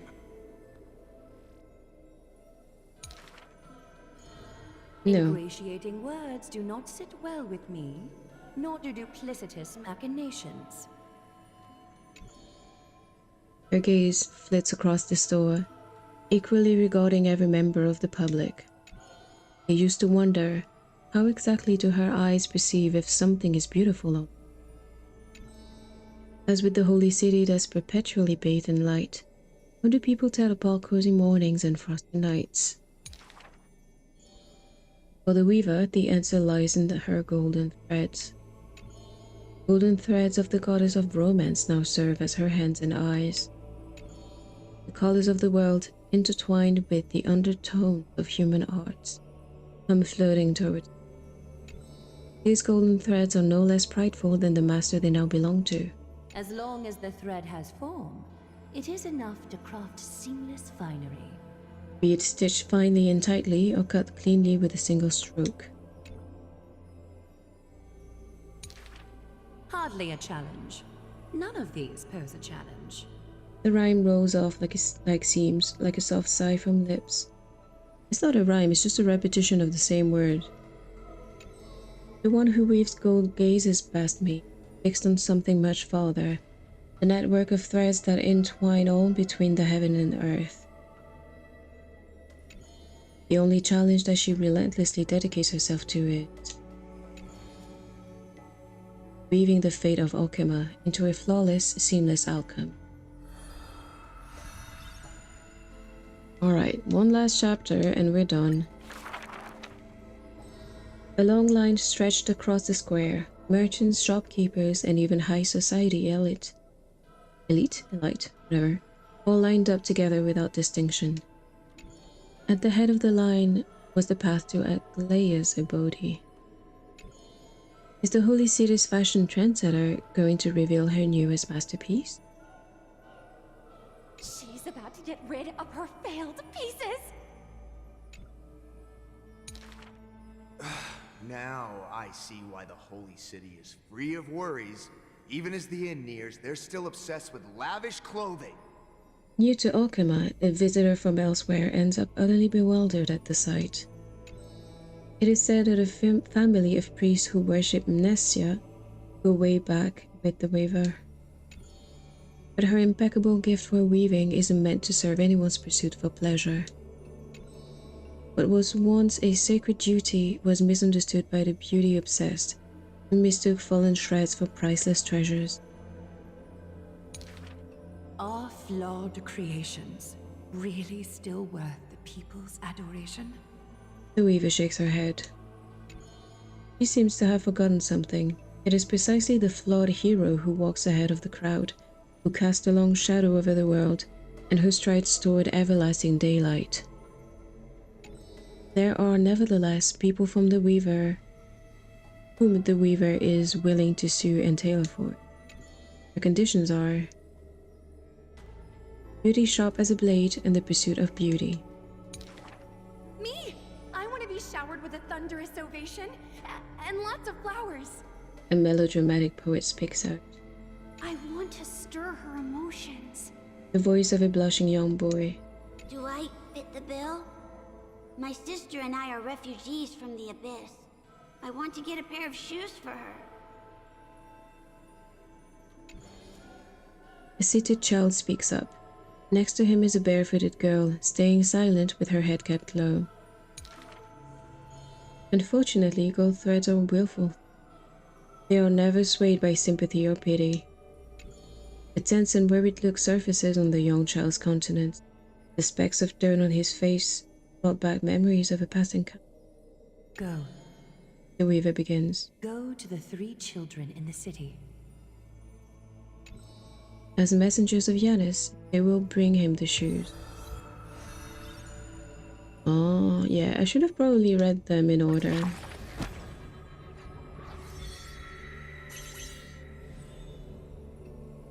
Hey, we're good. Finally. That was interesting though.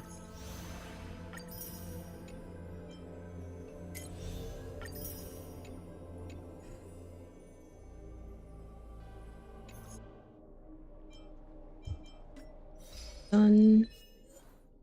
Just going to try and make a few polls, then we'll get back to the story. Another hour.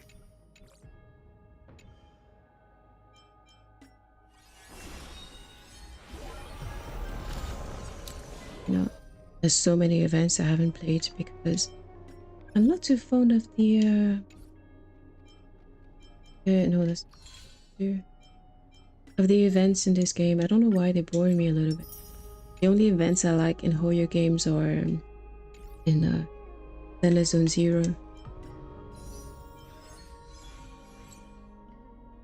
I don't know if I should try for Tribi or Oko. You know what? I'm gonna go for. I'm gonna try to get her at least. Wonder if I can get her. And if I can win my 50-50 since I had fine on a few days ago.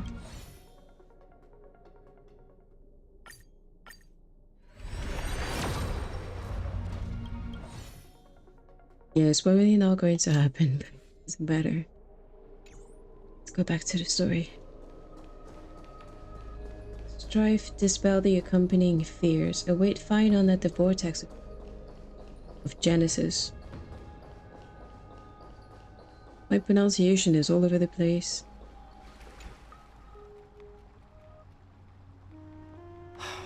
Aglaya, with all due respect, this trial is taking far too long. Don't worry, have faith in Phynon. Yeah, he's been gone for a while now. Or... it feels like we've already waited for 42 days. How did you even arrive at that number? Because 42 is the ultimate answer to the secrets of the galaxy. It's not possible to tell for sure what goes on within the vortex. All I can hear are fragments of speech and distant battle cries. Is it Phynon's voice? I'm not sure. It's difficult to make out clearly. Wait, no! Lady Trinan. Snowy's voice. I can't hear him anymore. There's a sun-like existence in the trial. It's burning him up. It has come to this, after all. Shit. What now? Get ready, my Demos. What's going on? Or we need to stop the trial now. Are you going to leave Phynon to die? Plan B. We pull him out when something goes wrong. As I promised you, Aglaya, I will intervene in the trial this time to bring your deliverer out to safety. But that's as far as I will go. Okay. Of course. I know this is not the time to demand any more from you. Discerning. All right then. To be as prepared as I can, I hope that the two Outlander warriors can also join me. That might not be a good idea. The core flame trial is many times more complicated than a standard ritual. Even the slightest misjudgment, misstep, or hiccup could result in grave consequences. Our two distinguished guests are not obliged to risk their lives for the flame chase journey. Let me join you instead, Lord Mighty. Exactly, no way I'm getting involved. This is a rare opportunity though. The core flame has something to do with the workings of Emporius. It's best for us to learn more. Things have taken a critical turn, especially so with Finan's life on the line. Of course, we Nameless will do what is necessary. How should we help? Join me in the trial to look for Finon. And when we do, Goliath's golden thread will guide us back out. Assuming we survive Nikador's wrath. I don't fancy dying. If something bad were to happen, Casterus, your priority is to ensure the safety of these two. I can find a way out on my own. So he says. Yes, Lord Mighty. Thank you both for your valor. Time to get to work then. Let me have the honor of taking the lead in this battle.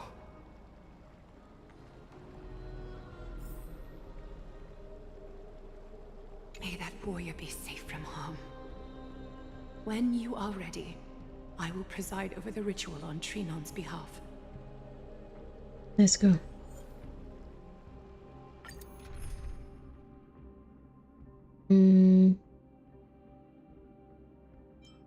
I wonder... I mean, it's not going to make a lot of sense for me to already be using my final, so I'm gonna do that. Yeah. Okay, let's go. Our reinforcements from beyond the sky, warriors of high esteem. Please close your eyes and hold your breath. They once kept the fate of this world, and many other challenges safe from the devastating rage of strife.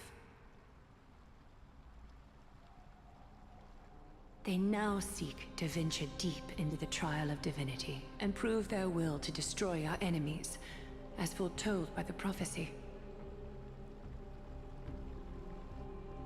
When the hammer of strife strikes the anvil of the warrior, the heat and impact will leave behind scars, and between them, a demigod shall rise. Very well. Come forth then.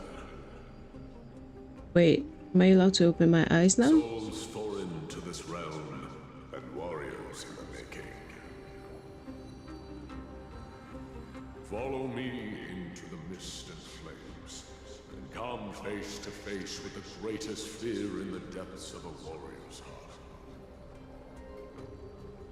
And with thy strength, banish the darkness and usher in sunlight. Let all lost souls find courage on a long journey back home.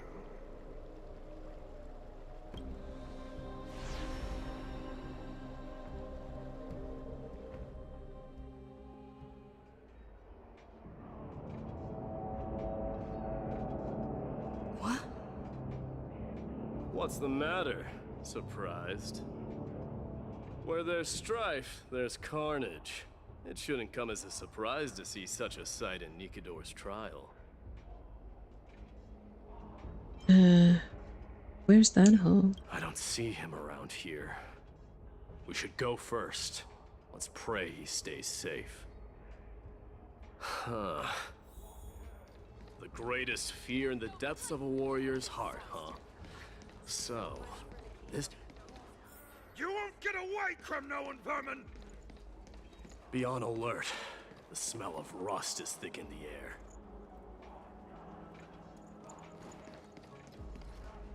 Tell me your name, brute. Your demise shall be a tale I boast about at the feast table. My name is Perdiccas, and I am here to avenge my people.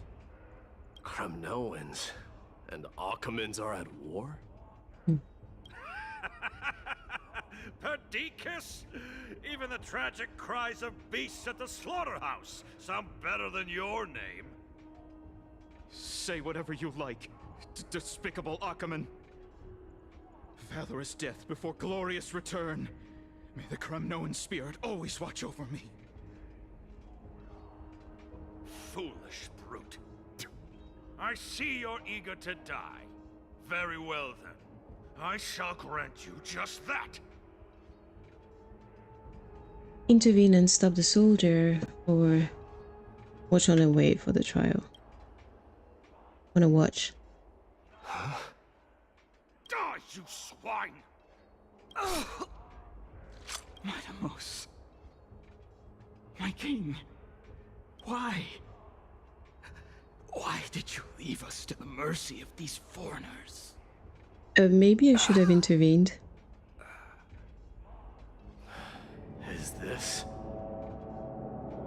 And you are... Oh. So the Alpha Brute has found his way here. You Kremnoans are all eager to die, huh? Then I shall grant you a swift death.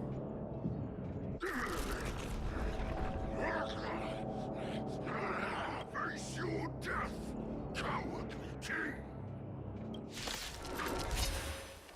This insatiable bloodlust is a product of Nikidor's wrath. Burn it up! Found me. Eternal. Every petal and all will be swept away by the wind. I don't have Mighty, so I'm not really familiar with his kit. Our cute play session is over. Okay. With enough believers, lies become reality! Yes! That's half the work. Still waters. Oblivion. I weep for the departed. It too shall fall. Absurd. I know this Akaman. Strife contorted an honorable warrior into this perverse and twisted being. And that horrible noise. I can hardly suppress my bloodlust when it sounds. This battle cry must have gone to Finon. That's why he lost himself. What a useless fool. That's a bit mean. Talking about his boyfriend like that. Oh, I thought he was talking about Finon. Who is he? It's nothing. Let's go. That voice is Cartonis? Not you too, Cartonis. Mighty Mos you are. Destroyed all the wicked king. Here to take my life finally. I won't ask how this happened, nor will I hurt you like you said. I just need you to tell me where Finon is. All of this you know very well. Leave our city, cursed son of Gorgo! I have no intention of hurting you, Cartonis. Humiliate me you shall not! Leave! Get out of Okima! Get out! Symbol of your sovereignty, take it! Signet of Kremnos, bask in blood-soaked glory, your kind alone! This is... Mother Signet? It's here again. I knew it. Ha! Finally gone mad, despicable vermin have. With your mad king, perish together in that maelstrom of battle! Enough! Be quiet! You are not at all Cartonus!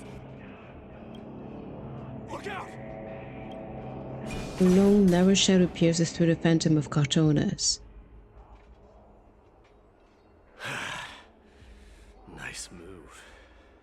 Dan Hong has arrived? Yeah. You too? Are you the real Dan Hong? I could ask you the same. What was the last thing you said to me before I parted the waters at the Scale Gorge Waterscape? Parted the waters? How would I even remember that? Forget it, just kill me, alright? That sounds like something the real you would say. It wasn't easy, but I finally found you two. So, you are Dan Hong. What did you go through before meeting us? Just some memories from my past. Nothing worth mentioning. You mean you saw your past too? I mean, we've already been there. The trial of strife is a vicious one, all right. What are you thinking? This might not be a single person's trial, but an arena for every challenger to engage their own delusions in a bloody battle. That's crazy. I saw someone from my past a while ago.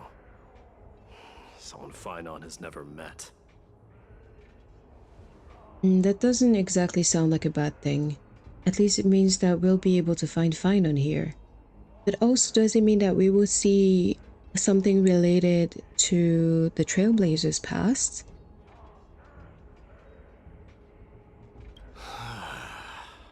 We can only hope this battlefield is nowhere as extensive as I imagined it to be.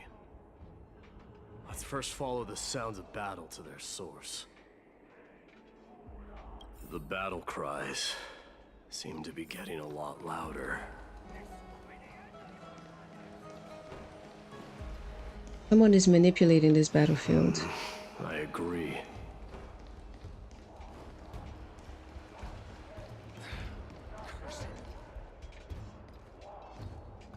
Nice. Just as I thought. This is where the battle cries were coming from. The true entrance to Nikador's trial.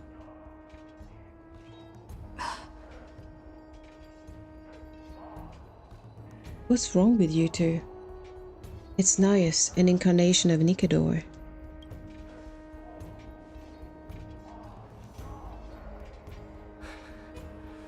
I'm seeing him for the first time, but there's no doubt about it. What I'm sensing can only be Strife's bloodlust. The one manipulating this battlefield is Nikador themselves. But why is that surprising? My demise. You are a keen warrior indeed. You know me? The blasphemous prince. Of course I know you. And I happen to know that you're here for the soul of that white-haired warrior. Great. Let's cut to the chase then.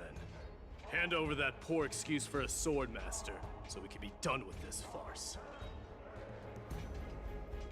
No.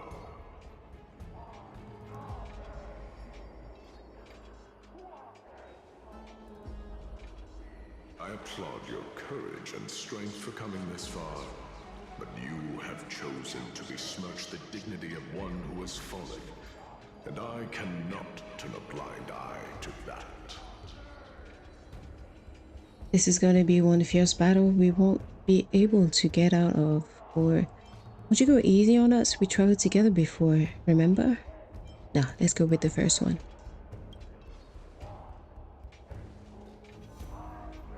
One who has fallen. Finon failed the trial? He faced the greatest fear in the depths of his heart, and fought with exceptional valor, though he eventually succumbed to the brutal onslaughts. I have since brought him to the rear battleground and granted him glory worthy of his courage, tenacity, and sacrifice. You wish to take him away? Sure. Pick up a spear and prove that your resolve can rival his. Of course. Cowards who hope to avoid bloodshed are better off disappearing from my sight this instant. Your opinions are of no interest to me, Mad King. If it's a fight you're looking for, then you will get one, Titan. I will put you to rest once more with my curse of immortality. Commendable. Your noble mother displayed the same spirit with a spear in her hands.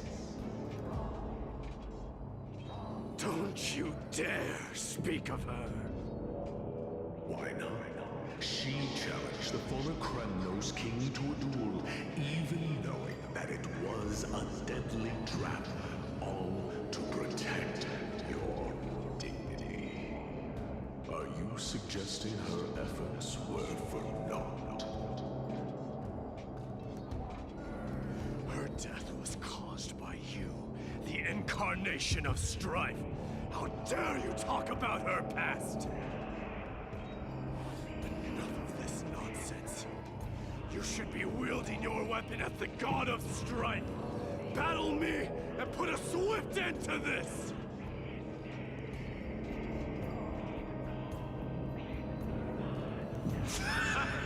Your hatred is as clear as day, my Demos.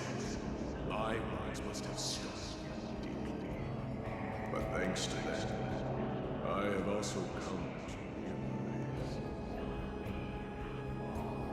This is why you killed your father for the throne, only to let your signet sink to the bottom of the Sea of Souls, refusing to let the glory of Kremnos live on.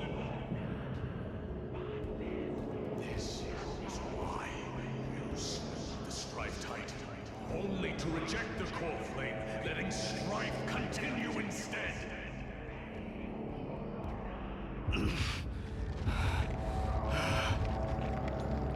Oh, child and my fate, show me what you are capable of. Show me if you have the power to put out the flames of your very own destiny.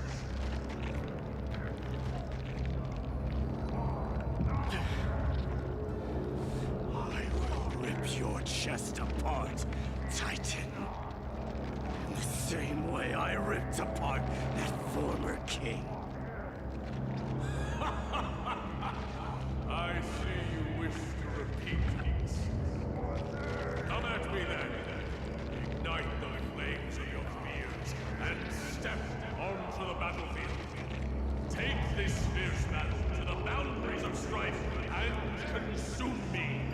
Or lose yourself in the fight. Watch your defeated corpse burn to ash. Remember this. The son of Gorgo will be crowned in blood. Very brief. Moment. Ascension. To you, the successor of Kremnos.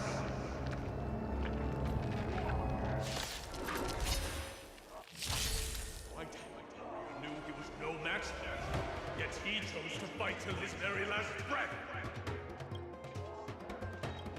What about you, my Demos? Can your murderous intent match up to what fate has in store for you? Prove to me that you're worthy of this power! Let this place witness glory. Wait. Like, if we do this, it's still Final that's going to get the power, right? Cries. Miserable wails. Kings of Kremnos. This is the power you desire? Grace and elegance. I weep for the departed. It too shall fall. In the name of fairness, I grant it's true that I don't have a healer in my team. Coward. I can hardly contain it. Didn't even pay attention. Through my blood. Burn it all. Stay away. I'll take it on. A cute place with enough believers. Lies become reality. Yes. Forever doomed. You can't run.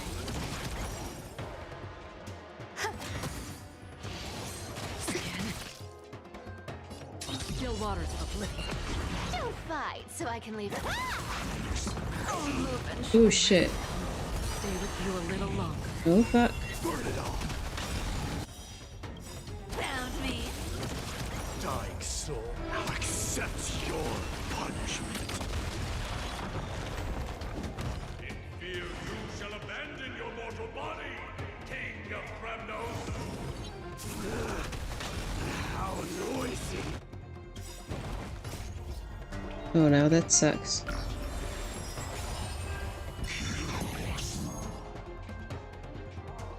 Come to me. Burn it all. You can't run. Conquer all land. Dying soul. I'll accept your punishment.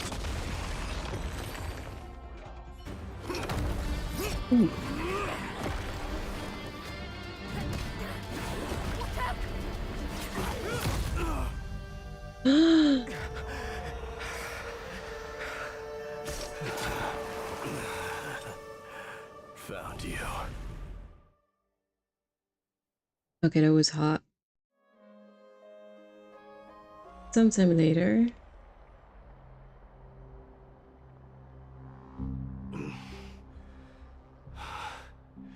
I did my best. The core flame trial is indeed no place for the weak. Let's just hope that Finon gets through this. There's no need to worry. His soul is in a stable condition. With ample rest for both body and mind, he'll be up and about in no time. The greatest fear in the depths of his heart. Lord Finon must have been forced to relive his past during the trial, and revisit his homeland that had fallen to the Black Tide. In all likelihood. Is the Black Tide really that scary? Since coming to Emphorius, we've heard many talking about this Black Tide. Could you tell us more about it? It's funny because it's Dan Hong who spoke, but it's the Trailblazer who moved her hands. It is one of the culprits that drives the people of Emphorius to madness. It was during the Era Bellica that this unspeakable thing first appeared, like a plague, alongside the three titans of calamity. Nobody knows where it came from or how it came to be. What we do know, however, is that it is steadily encroaching upon what little remains of this tranquil land, much like a rising sea closing in on an island from all sides. It is for this very reason that it became known as the Black Tide. Those who succumb to it lose their reason and humanity, becoming vicious, mindless monsters. Mortals are not the only ones susceptible to its influence. Even gods and titans cannot escape from it. According to Naius, Nikador, though one of the embodiments of calamity, also bears the responsibility of fending off the Black Tide. Perhaps that is also why Lord Finon threw himself into the trial of strife so readily. But now, we must look for alternative means of igniting the flames of strife. So, Aglaya, what should we do now? You know very well the decision doesn't lie with me. As the successor to Kremnos, Mighty, you know better than anyone that if it was simply about emerging triumphant on the battlefield of strife, you and your people could manage it with ease. But ultimately, the heavy burden of divinity can only be borne by one. It is foolhardiness and indecision, not the unclaimed seed of divinity, that pushes this world into the deathly fog.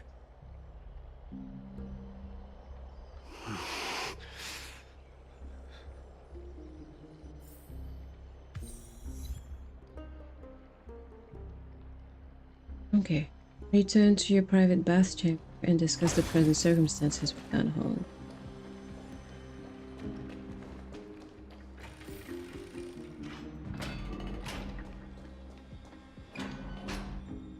An unspeakable thing of unknown origin.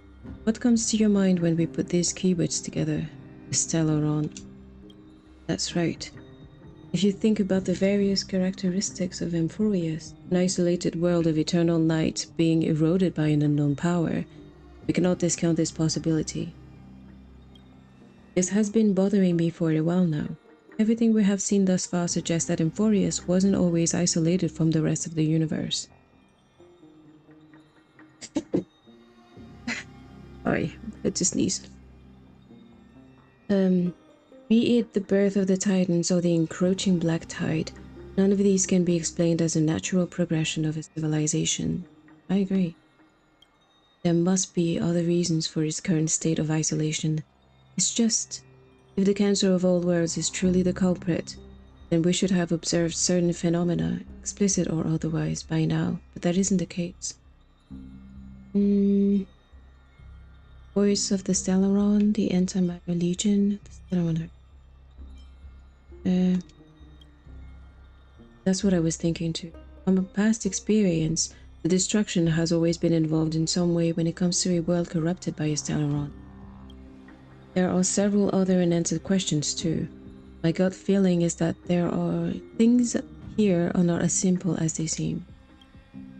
Furthermore, what happened in Penacony also proved that the appearance of a world may not necessarily be due to the influence of just one path. No sweat, the Trailblaze can tackle even 10 paths if it must. It could be an all-star cast, or who knows, maybe Akivili is behind it all. Number 2. In another sense, it's Penacony all over again. For now, let's just take things as they come. The Black Tide could be a good starting point.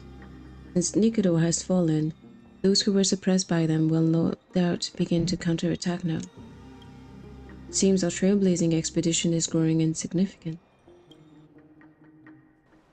At the same time, on the other side of Moriel Palace. Don't worry, Dee. This isn't the first time he's been like this. A long time ago. I'm not worrying about him. Oh, alright. You're a little quiet, though. I'm sorry. That was rude of me. What I meant was, I know that man can pull through for sure. It's alright. Being straightforward suits you better. Actually, Dee, there's something we're curious about. What did you see in Nikador's trial? Something that terrifies me. Isn't that ironic? There shouldn't even be a word for fear in the Kremnoan language. Do you think you stand a chance against that thing that terrifies you? Is this also part of your grand scheme? What do you mean? Aglaya knew that Phynon might fall. And she expected me to take his place. That was the plan all along, wasn't it? Yes. Looks like you know everything. I have no intention of condemning you for it. The Flame Chase journey is not a game, and I have long understood this. The downfall of strife, and the ever-growing threat that the Black Tide poses. If Circes and Ornyx are also impacted, ramifications will be dire. They are the only two Titans who are still lucid and willing to coexist with humanity. Regrettably, I do not hold the key to completing the trial. If I wish to conquer that fear, I need the assistance of my fellow Kremnoans. Give me some time to speak with my people. It won't take long, I promise. Ah, I see. There is strength in numbers, but you must know that the trial to become a demigod is ultimately meant for only one individual. Your people.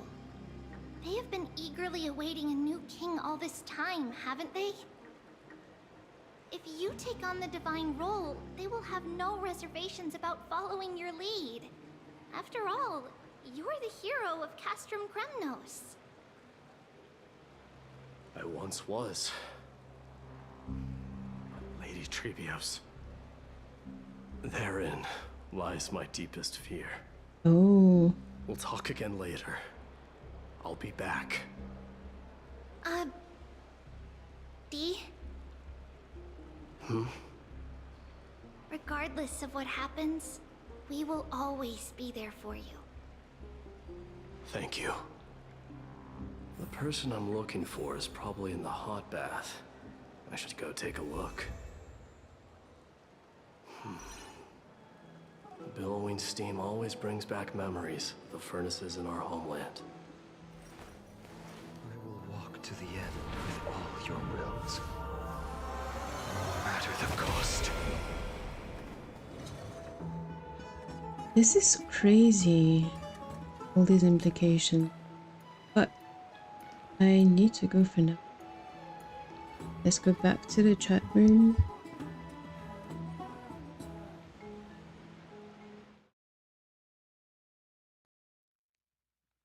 Okay, so I will leave it here for today. I will come back tomorrow morning to keep progressing on the Honkai Star Rail story. But for today, I'm a bit shocked to see all the schemes put forth by Aglaya and even Trebi. So mean. So they literally pushed Finon to try and like merge sort of, you know, with the essence of Nikador when they really wanted Mighty to do it. They just wanted to force him to do it, so they like it's just so it's terrible. I do not like that one bit. But anyway, still, it's always interesting when you have characters that are complex and not everyone is super kind. So yeah, it's always a good thing when you have characters who have good motivations but do not take the most politically correct and the most considerate path to reach it, I guess. Well, in any case, that's it for today when it comes to Honkai Star Rail. I will be back in about an hour to stream Clair Obscure Expedition 33 as I do pretty much every day. So yeah, thank you for hanging out, thank you for joining me today, and I will see you next time. Bye!